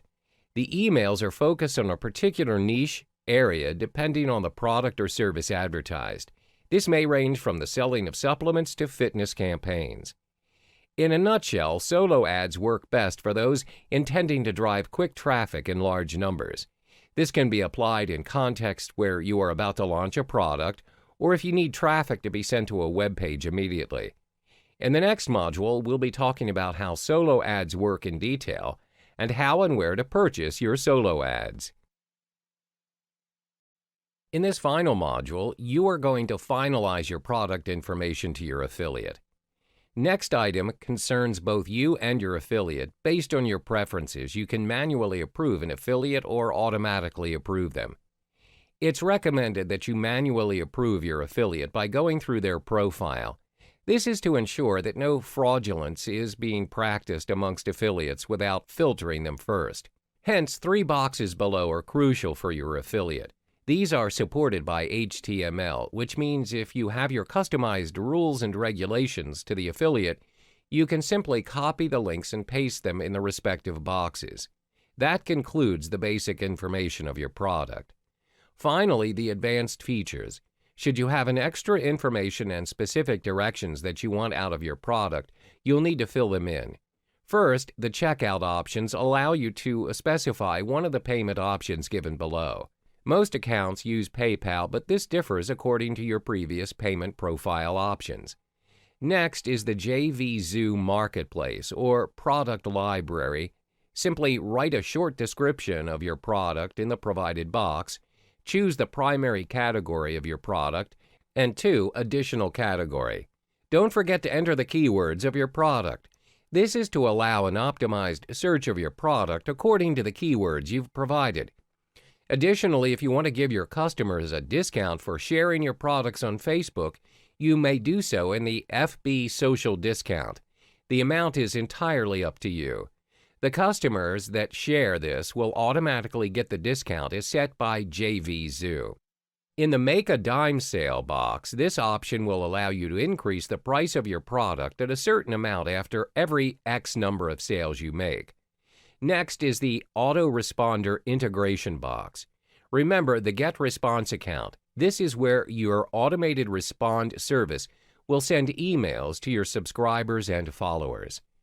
If you have a webinar integration, simply copy and paste your webinar URL from your website in the space provided. Additionally, retargeting conversion allows you to steer your visitors back to your page. Retargeting helps in making your ads reappear while your previous visitors who didn't purchase anything from you surf the internet. Finally is the external program integration. JVZoo.com offers an automated username and password creation to visitors. This prevents them from passing through all the links just to reach towards your end product page. It helps to avoid privacy and illegal download or purchase of your product. You're almost set. Scroll down and click the Save Product. You'll be directed to your seller's dashboard and you can see that your product is ready to be sold. Now you want to look at this list of affiliates by clicking on the Sellers tab. In it, go to Affiliate Options and click Affiliate Requests. You won't be able to see any list of affiliates if you haven't posted any products, but if you do, you'll see them under Affiliate Requests. This table will show you the number of products they've sold, the option to approve or deny their request, the name of product that they've chosen to become an affiliate of, and a brief comment about themselves. At this point, you may choose whether to approve or deny their request, adhering to the rules that you've set previously for affiliate to be approved. If you wanted to look at your product in the marketplace from the seller's dashboard, click the Product Library and choose Product Library. All the products you've launched are within their respective categories. Finally, if you want to see the number of visitors and sales you made, go to the Sellers tab, choose Reports, and click Sales. You'll see a table that shows an overview of your sales and, most importantly, visitors. So to conclude this segment, slowly but surely, you'll see an increase of your traffic to your website using an affiliate program. As mentioned previously, there are tons of affiliates out there who are willing to promote your products digitally or physically. All you need to do is register to one or two. Welcome to the Facebook Ads module. Facebook Ads is one of the most vibrant platforms in the world of advertising. There are infinite numbers of ways to send your messages across via Facebook Ads. Since Facebook's establishment in 2004, Facebook's ad revenue grew exponentially, just under $2 billion in 2010 to $12.5 billion in 2017. The ads on Facebook account for more than 9% of total digital spending and 18.4% global mobile advertising. The reason behind its rapid growth is because Facebook created paid advertising opportunities, which permit their users to reach out to very specific demographics to convey their messages. Currently, there are no other paid traffic channels that would have access to targeting very specific audiences effectively, apart from Facebook. Facebook's advertising tools enable businesses, as well as organizations, to reach individuals who are most likely to purchase your product or service. They'll ensure that the information that you choose to disseminate only extends toward a relevant audience, which is in line with your advertising goal. Therefore, it's highly unlikely for you to waste your resources and advertising your products or services blindly. When you choose to advertise with Facebook, Facebook will narrow down the demographics for you to identify your target audience accurately. This may include their interests, age, and location. We'll explore this subject in more detail in the following modules. With great targeting power comes great responsibility, as expressed by Forbes.com. This is definitely true, as Facebook ads have the advantage of connecting you to a very specific audience in no time. The mechanics behind the process also demands a very thorough understanding. To master the mechanics, you have no choice but to dive in and get your feet wet. Only when you start, you'll get familiar with the process. Welcome back to the Facebook Ads series. This module will walk you through the steps in selecting the right campaign for the purpose of generating leads. To kickstart your advertising journey, you would need a Facebook account, which I assume you do. To date, there are over 1.23 billion Facebook users worldwide, and it would be a loss if you are not one of them. It simply means that you're losing out in driving traffic towards you. When you already have set up your personal Facebook account, you are now left with 3 crucial steps. 1. Set up a Facebook business page. 2. Set up an ad account for your business page. 3. Set up a business manager account for your ad account. The first step to start your campaign is to set up your Facebook business page.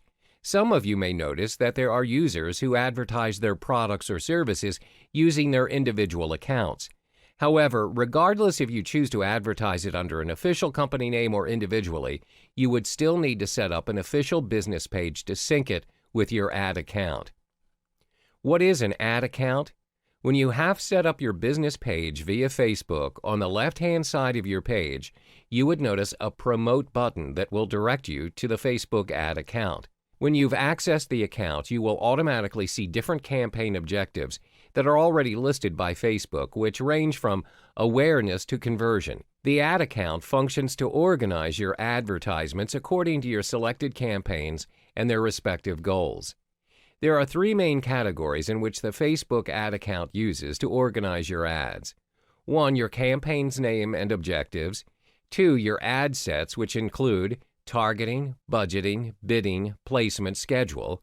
3. Types of ads, which include copy, images, media, destination. To generate a successful campaign, there's a systematic and effective method in organizing your ad account. When you start on a new campaign, you should have multiple ad sets separately under your campaign. Your different ad sets should also have one specific advertisement. The campaigns are organized in such a way that you will have more control on the advertisements which you wish to publish. Secondly, as stated earlier, your ad sets will have their own budgeting. When you separate your ad sets, you'll get to manage your advertisements according to your budget. After you've organized your campaigns and your ads account, it's time for you to set up your Facebook Business Manager account. Some may think it's unnecessary to do this, but if you plan to expand your business, you'll find yourself managing multiple pages and advertisements for different products or services. This also means that you'll need to set up more than one ads account. This is when the Business Manager account comes into play. Your Business Manager functions to manage your multiple ads account. When you have multiple ads account, each separate account caters towards different clients or businesses that you serve. You pay for ads with different payment methods. You then organize each ad account based on their campaign objective. One of the greatest advantages that you'll obtain when you set up your Business Manager is that you're able to track the performance of your ads across the different accounts. A report will be generated on the assets and people that your business is responsible for. I hope you now have a better understanding on how to set up your pages, ads account, as well as your Business Manager. Later, we'll be exploring the 4 main campaign objectives that you should be paying attention to in order to generate your traffic and sales in the next module. Hello there and welcome back. In this module, we'll be exploring the basic fundamentals of Facebook advertising. This includes selecting the most suitable campaign objective to generate traffic to your cause. So what you need to realize is the most recent Facebook ads account has 13 different campaign objectives for different and very specific purposes. Your advertising campaign objective is the action you would want your audience to take. Setting your campaign objective and selecting the most suitable one will determine the overall success of your advertisement. As our main objective is driving traffic towards your business, we'll be focusing only on 4 campaign objectives, which are traffic, video views, lead generation, and website conversions. Let's explore each in more detail. First is the traffic objective. With traffic as your objective, you're able to send people to your websites from Facebook and increase the number of visits.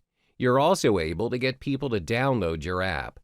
There are various ads formats for you to choose from in order to advertise your ad, which ranges from photos to slideshows. Secondly is video views. With video views, you're able to show your prospective customers your product launches, behind-the-scenes footage, as well as testimonials to raise awareness as well as marketing your brand. Videos are proven to be a credible source in promoting your products or service. Next is lead generation. This campaign objective is very effective and useful as it functions to collect information from your prospective clients by asking them to fill out a form in the ad with their details. Their information may include their age, email addresses, as well as interests. Lead ads are useful to collect sign-ups for newsletters, price estimates, follow-up calls, and business information. Last but not least is website conversions. This campaign objective is to get your customers acting on and using your website. For instance, you can track conversions when a customer purchases a product from your website. To enable website conversion ads, you will need to use the Facebook Pixel for websites. Hi there, and welcome back. In this module, we will be walking you through the fundamentals of Facebook ads cost. Understanding Facebook ads cost is important so that you are able to work within your budget and maximize your return on investment, or ROI. There are a lot of factors that affect your Facebook ads cost. Therefore, there's no fixed answer to the famous question, how much does Facebook ads cost? Everything from your audience to your bidding plan directly influences how much you're going to pay for your ads. Always bear in mind that the cost that you spend on your ads is also dependent on how you align your budget. This means, as an advertiser, you'll state how much you are willing to pay for an ad. You can manually adjust this on the pricing and bidding section. If you choose not to, Facebook will automatically calculate a bid for you within your budget and how long you choose to run your advertisement. Assuming that you are relatively new to the Facebook advertising scene, let me recommend a budget that works for you. Let's begin with $50 if you are opting to drive conversions for 5 days. Every day, Facebook will take up to $10 per day in advertising your ad. The reason why we do not go beyond $50 is because you want to test your ad first before deciding to invest in a higher amount. Imagine if you start investing $100 for your ads and the results don't even make up to your advertising costs. This proves to be a waste of your investment. Hence, test it out first and scale it upwards when you've discovered the advert that works for your campaign's objective. What are the factors that affect your Facebook ad cost? There are 3 factors which include your target audience, the quality of your ads, and the time of the year. First, let's discuss your target audience. The audience you choose will directly affect how much you're paying for your ads. This is because it's possible that other people are trying to target your audience as well. For instance, my company is selling handmade shoes.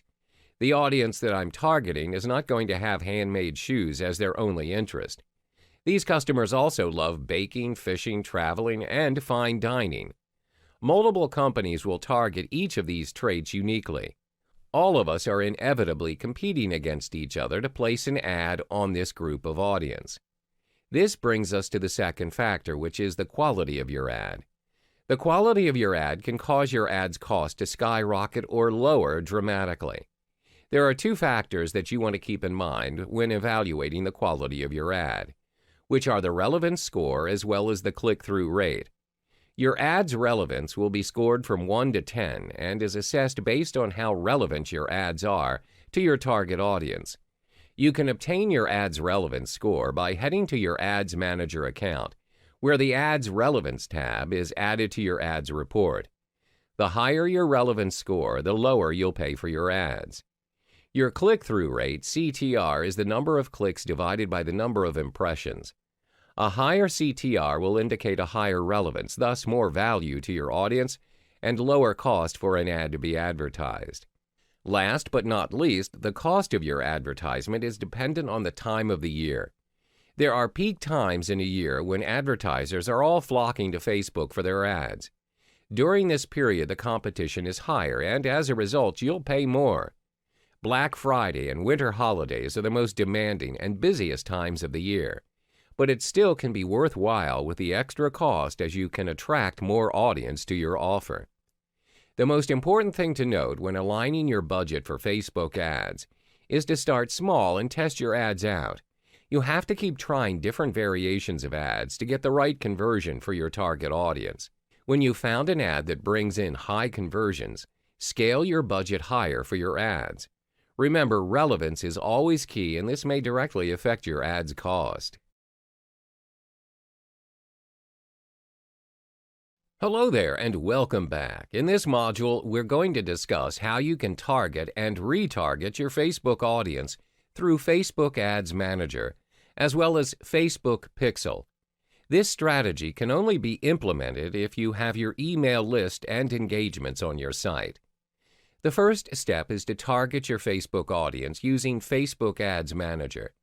For targeting, let's focus on how to create lookalike audience. Lookalike audience is an approach that enables you to reach out to new people that are potentially interested in your product or service. This approach is very practical and simple to execute, as you do not have to compile all your data or statistics regarding your offer to get this approach running. All you need to do is to upload your email list to Facebook Ads Manager. To begin creating your lookalike audience, head over to your Adverts Manager at your Audiences section. Then click Create Audiences in the top left, and then select Create a Lookalike Audience from the drop-down menu. Next, choose Custom Audience and select Customer File. For the customer's file, you'll have several options where you can either choose a file or copy-paste your customer's data, or import your customer's email addresses from MailChimp. What's MailChimp? MailChimp is an email marketing service that allows you to send marketing emails, automated messages, and targeted campaigns. On the next section, you are then asked to choose the country where you would like to search for a similarity to your customer's base. Finally, you need to choose your desired audience size with the slider and click Create Audience. From here on, Facebook will search for your prospective audience who are interested in your product or service. The second step is to retarget your audience on your Facebook advertising campaigns with Facebook Pixel. Facebook Pixel is a piece of code that allows you to measure, optimize, and build audiences from your ad campaigns. One of the biggest advantages that Facebook Pixel has is where you can track the actions visitors take on your website across devices, and this will inform you on the performance of your Facebook ads. Among the various interactions that Facebook Pixel is tracking, how your customers are moving between devices before conversion happens. This will determine the number of visitors and the percentage of users who would view your ad across desktop or mobile. Facebook Pixel will then optimize your ads to target people who are most likely to take action. Taking action is defined as either making a purchase or signing up for an application on the website. Facebook Pixel will also automatically run ads based on the relevance and the best time for visitors to visit your website. Therefore, if you're running your Facebook ad and you notice that there are no actions taken on your website, it's time for you to kill your ad and change it to a new one. In the world of Facebook advertising, it's all about testing and more testing to get your campaign right. Another approach to this strategy is to retarget your audience for your upsells. This strategy works when your audience has gone through your first, second, and third sales ads, but they opted to make their purchase on the front end only. One way to lead them back to your back-end sales is when over a certain amount of time, you should retarget your sales ads back to them after they've signed up. If you want to invest more resources on your ads and maximizing their full potential, you need to place more emphasis on your back-end sales instead. This is because the back-end sale is where you make most of your money. The next agent of SEO is the off-site optimization. Off-site optimization is a process of ensuring your site achieves the highest rank using external approaches. Simply put, it's not optimized within your site. You'll need other sites, multiple platforms to steer Google into your main site. By now, the most important site as ranked by Google will be announced as the highest ranking site in a search result. You'll see this site mostly in the very top 3 of your search results on the first page list. To be one of those sites, explore how Google evaluates the importance of a website. The key to Google's attention is through links. You see, the more links are being shared on multiple pages, the more important your site will look to Google. Take a look at this image. Your site is at the center, and you have multiple sites sharing or linking your site in their site. Google will define this site, your site, as a presence of authority. The formula sounds simple, doesn't it? Well, not quite, because your real challenge would be how many other sites are actually linking your site, or do you have ample reliable content for users to consider linking to it? Most times, the perception of a site's authority is regulated by the number of sites that are linking to it. When your link appears on a bigger platform and recognized blogs, it will steer your site to rank higher in Google's list. For example, previously you have a post regarding the art of publishing your book. It's generating views on site optimization. However, your traffic is not meeting your expectations. So you wanted to use the off-site optimization agent by linking your main site to other platforms. Most online businesses resolve this problem by creating multiple social network accounts. These social network giants, such as Facebook, Instagram, Pinterest, Tumblr, or even Snapchat, are sometimes more efficient in driving traffic than your sole website.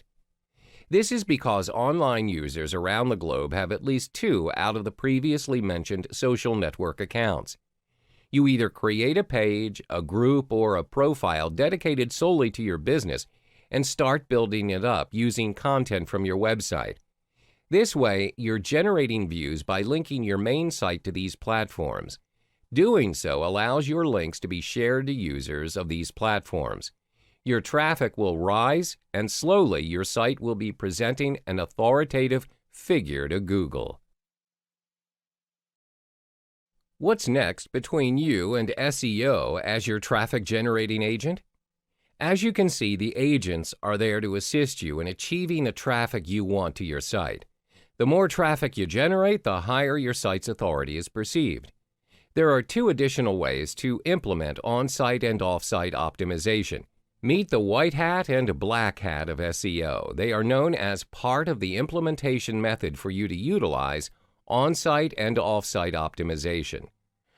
White hat SEO is the legal optimization vehicle to generate traffic to your website, while black hat SEO isn't. Despite the need to keep pulling traffic to your site, there are cases where desperate online users would opt for black hat SEO. White hat consists of building links to your site and analyzing potential optimized keywords. Its objective is to increase the fame of your site through a relatively good content that is practical to be shared and linked to, thus increasing your traffic slowly but steadily. Black hat, on the other hand, is none of that. Those who practice this are deemed guilty of breaking the rules set up by Google to achieve the highest ranking of searches. It's illegal and can get your site to be penalized and potentially banned from the ranks of search engines. The most important aspect of generating traffic using SEO is patience.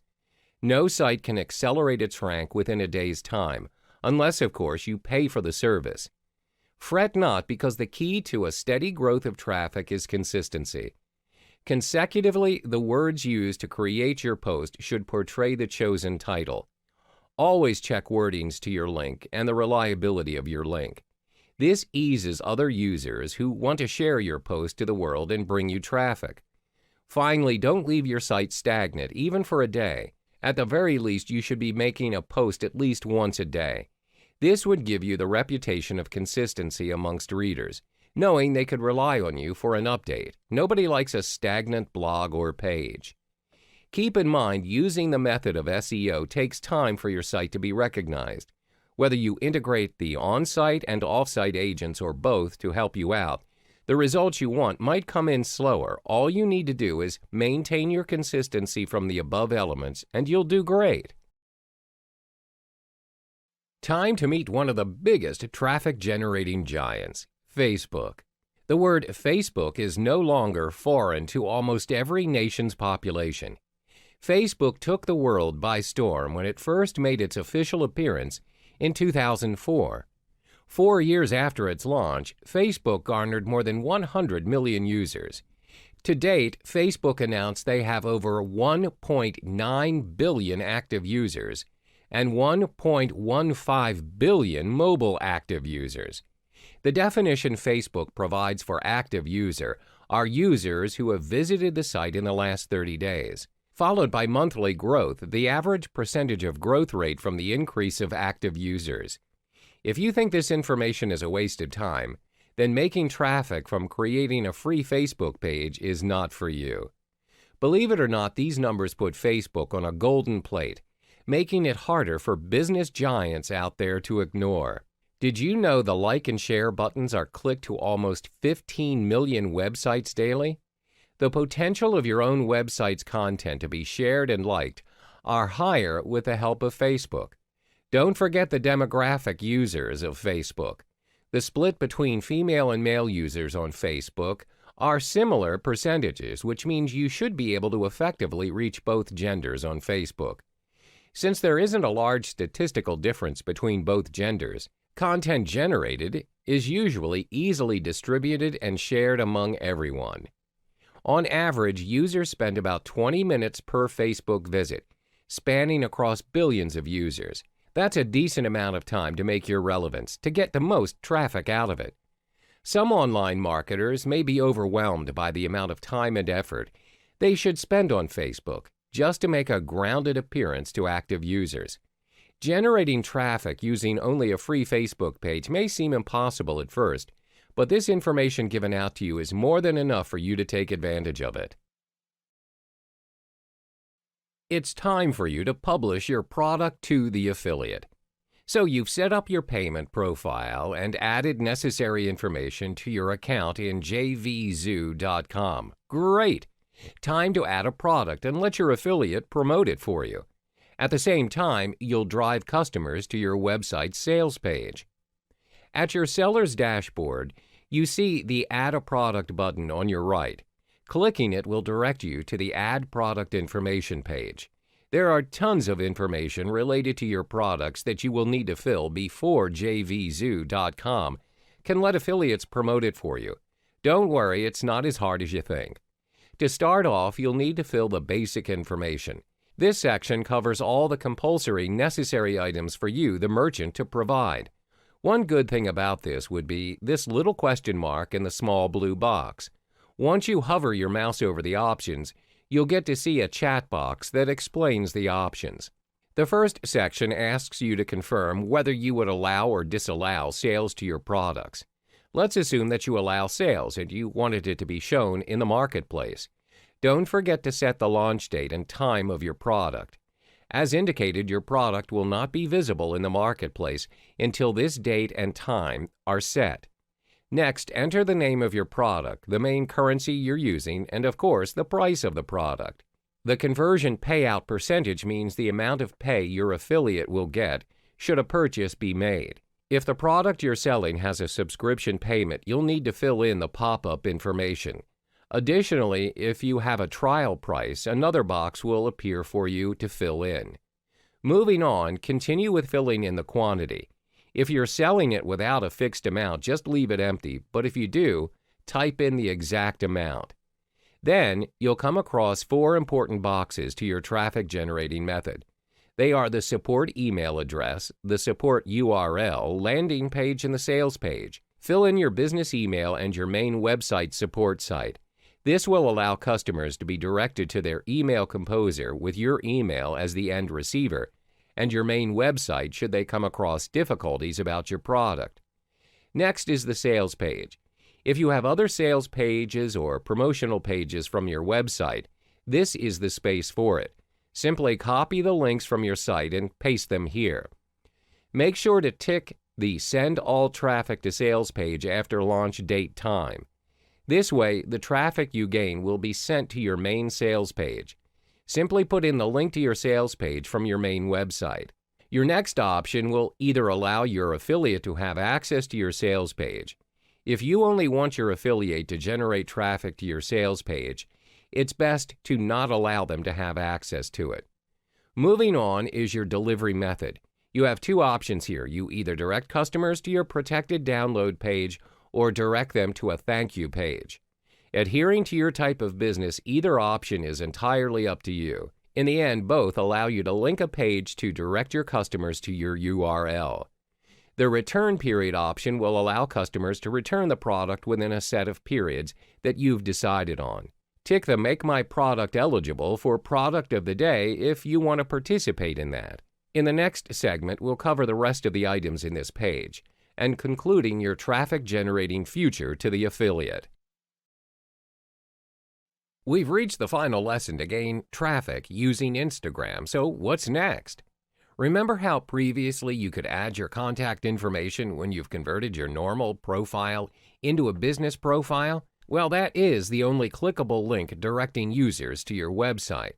That's why it's important to add your website to your description and thus direct users to your desired website. So one of the constant ways to do this is to always mention your website link on every caption of your posts. Ever seen posts with check link in bio or link in bio? They're trying to drive users to their main page.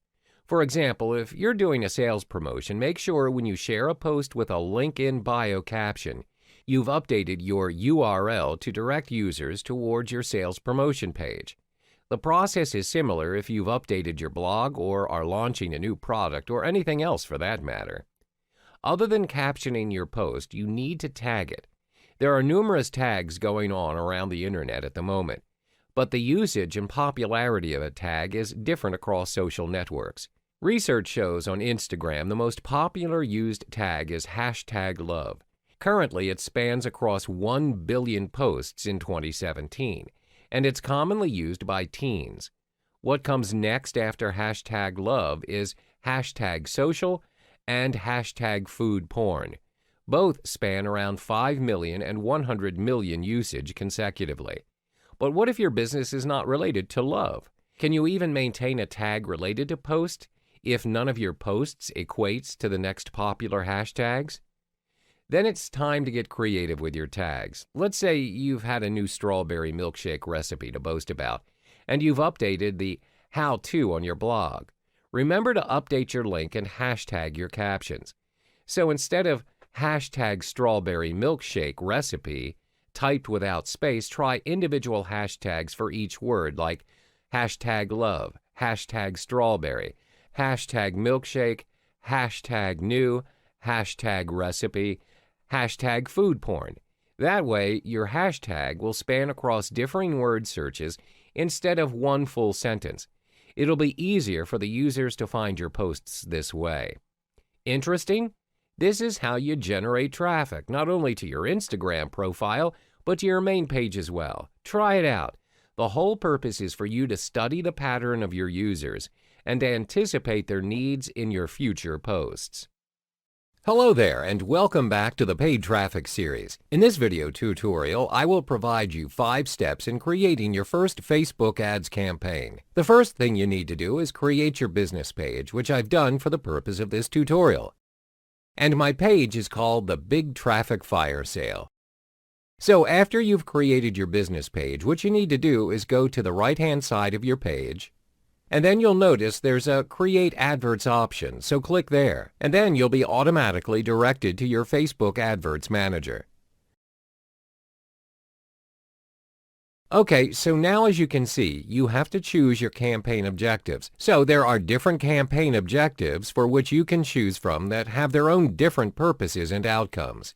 So there's awareness, consideration, and conversion. But for this particular tutorial, I will only be focusing mainly on conversions, which will help you generate leads and promote your products to your prospective clients. So now, the second step that I'm going to take is select my subcategory from conversion. And the one I'm going to select is website conversions. So website conversions will help you generate traffic to your website and get people to take valuable actions on your website or applications, such as adding payment information or making a purchase. Next, you need to have a campaign name. Let's see, we'll put Big Traffic Firesale in this field.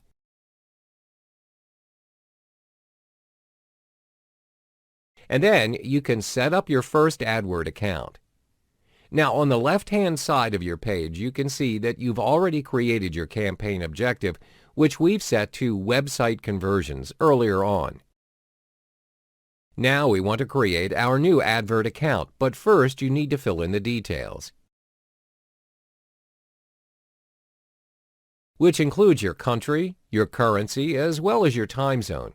Let's set it up according to the United States. So your country is the United States, so you should change this to US dollars, and we're taking Los Angeles as our time zone.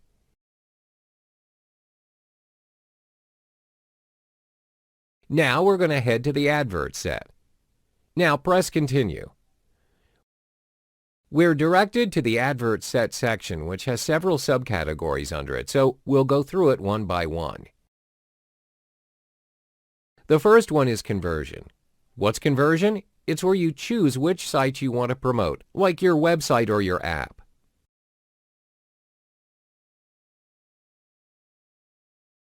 We're selecting Website or Messenger. Next, we select a conversion event. What's a conversion event? A conversion event is a method you choose featuring activities going on your website. So let's click here. When you scroll down, these are all the different methods that you may choose from to describe your website activities. We'll go with View Content.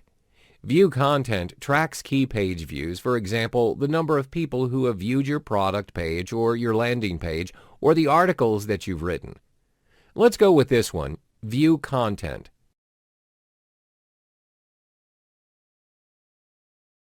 And the different methods of tracking the activities on your website are all generated by your Facebook pixel. The next step that you need to do in your advert set is identify audience. What you must do next is fill in all the details here, which includes your audience's location, their age, gender, and also language preferences. Now, let's see, we only want to advertise to people who only live in this particular location. In this case, they're in the United States. Click on More Detail and it reveals people in North America and South America.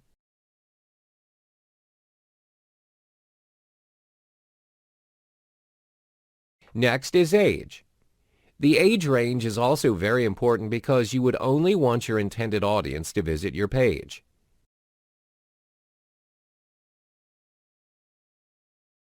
Gender can be all, men only, or women only. And also your language preferences. In this case, we're only targeting people who speak English. The next step is detailed targeting. Detailed targeting is an option that enables you to target a very specific audience.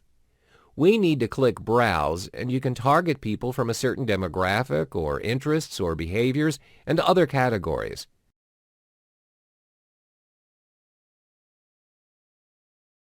Let's click on Interests, and you see a wide range of categories you can choose from. Let's say your audience is only interested in business and industry.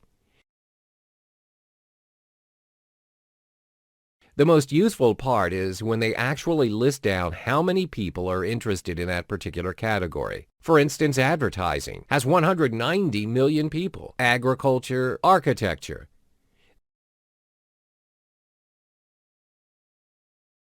These people also described having interest in this particular category because they've recently liked pages related to architecture. Next, you must identify where you want to place your ads. There are two options, automatic placements and edit placements.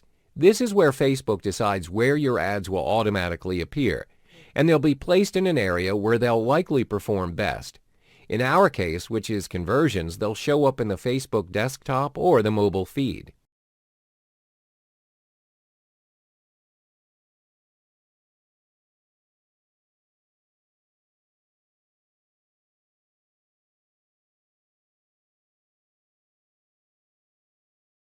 For edit placements, you'll want to filter your Facebook appearances. For example, you don't want your Facebook ads to appear on Instagram or Audience Network.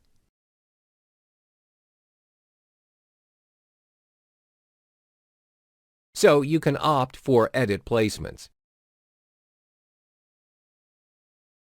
Now we've reached the final category of the advert set, which is to identify the budget and schedule.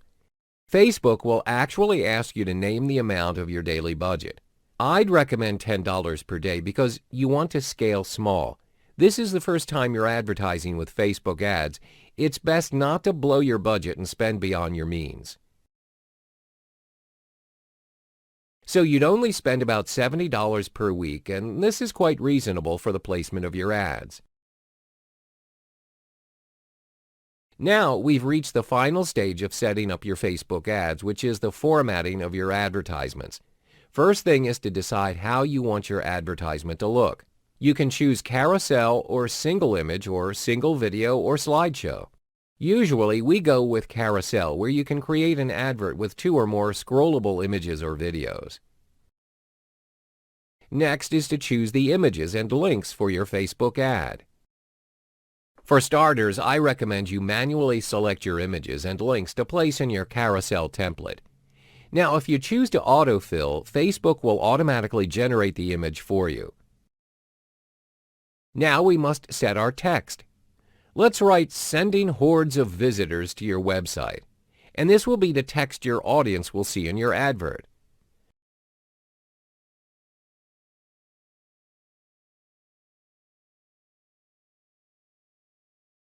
Next is to select your destination, which is where your audience will be directed after they've clicked on your advert, which could be your website URL or Messenger.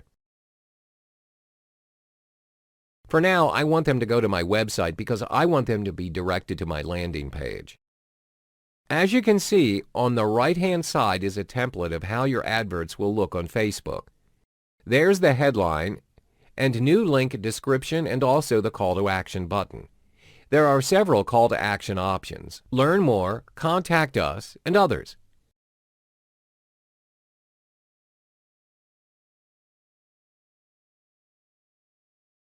Next is to select an image for your advertisement. So select image, and you can upload any image you like from your image library on your desktop computer. So you click there. And I select this image of traffic lights. Then click Confirm. And your images will appear in your advertisement. So this is what your ad will look like. Now you need to fill in the details of your headline. This is the major headline that will appear on your Facebook ads. I've written Big Traffic Firesale.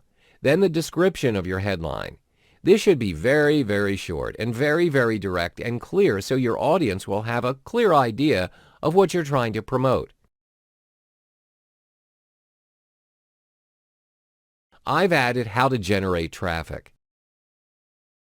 Your destination URL would be the link off your landing page or website. Then finally is your call to action button, which you have to choose from. There are quite a few options. What you select depends on your campaign objectives.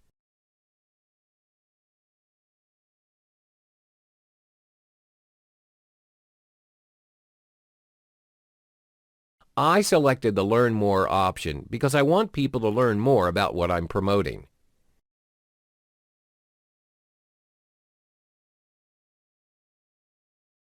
After that, just place your order and you're done.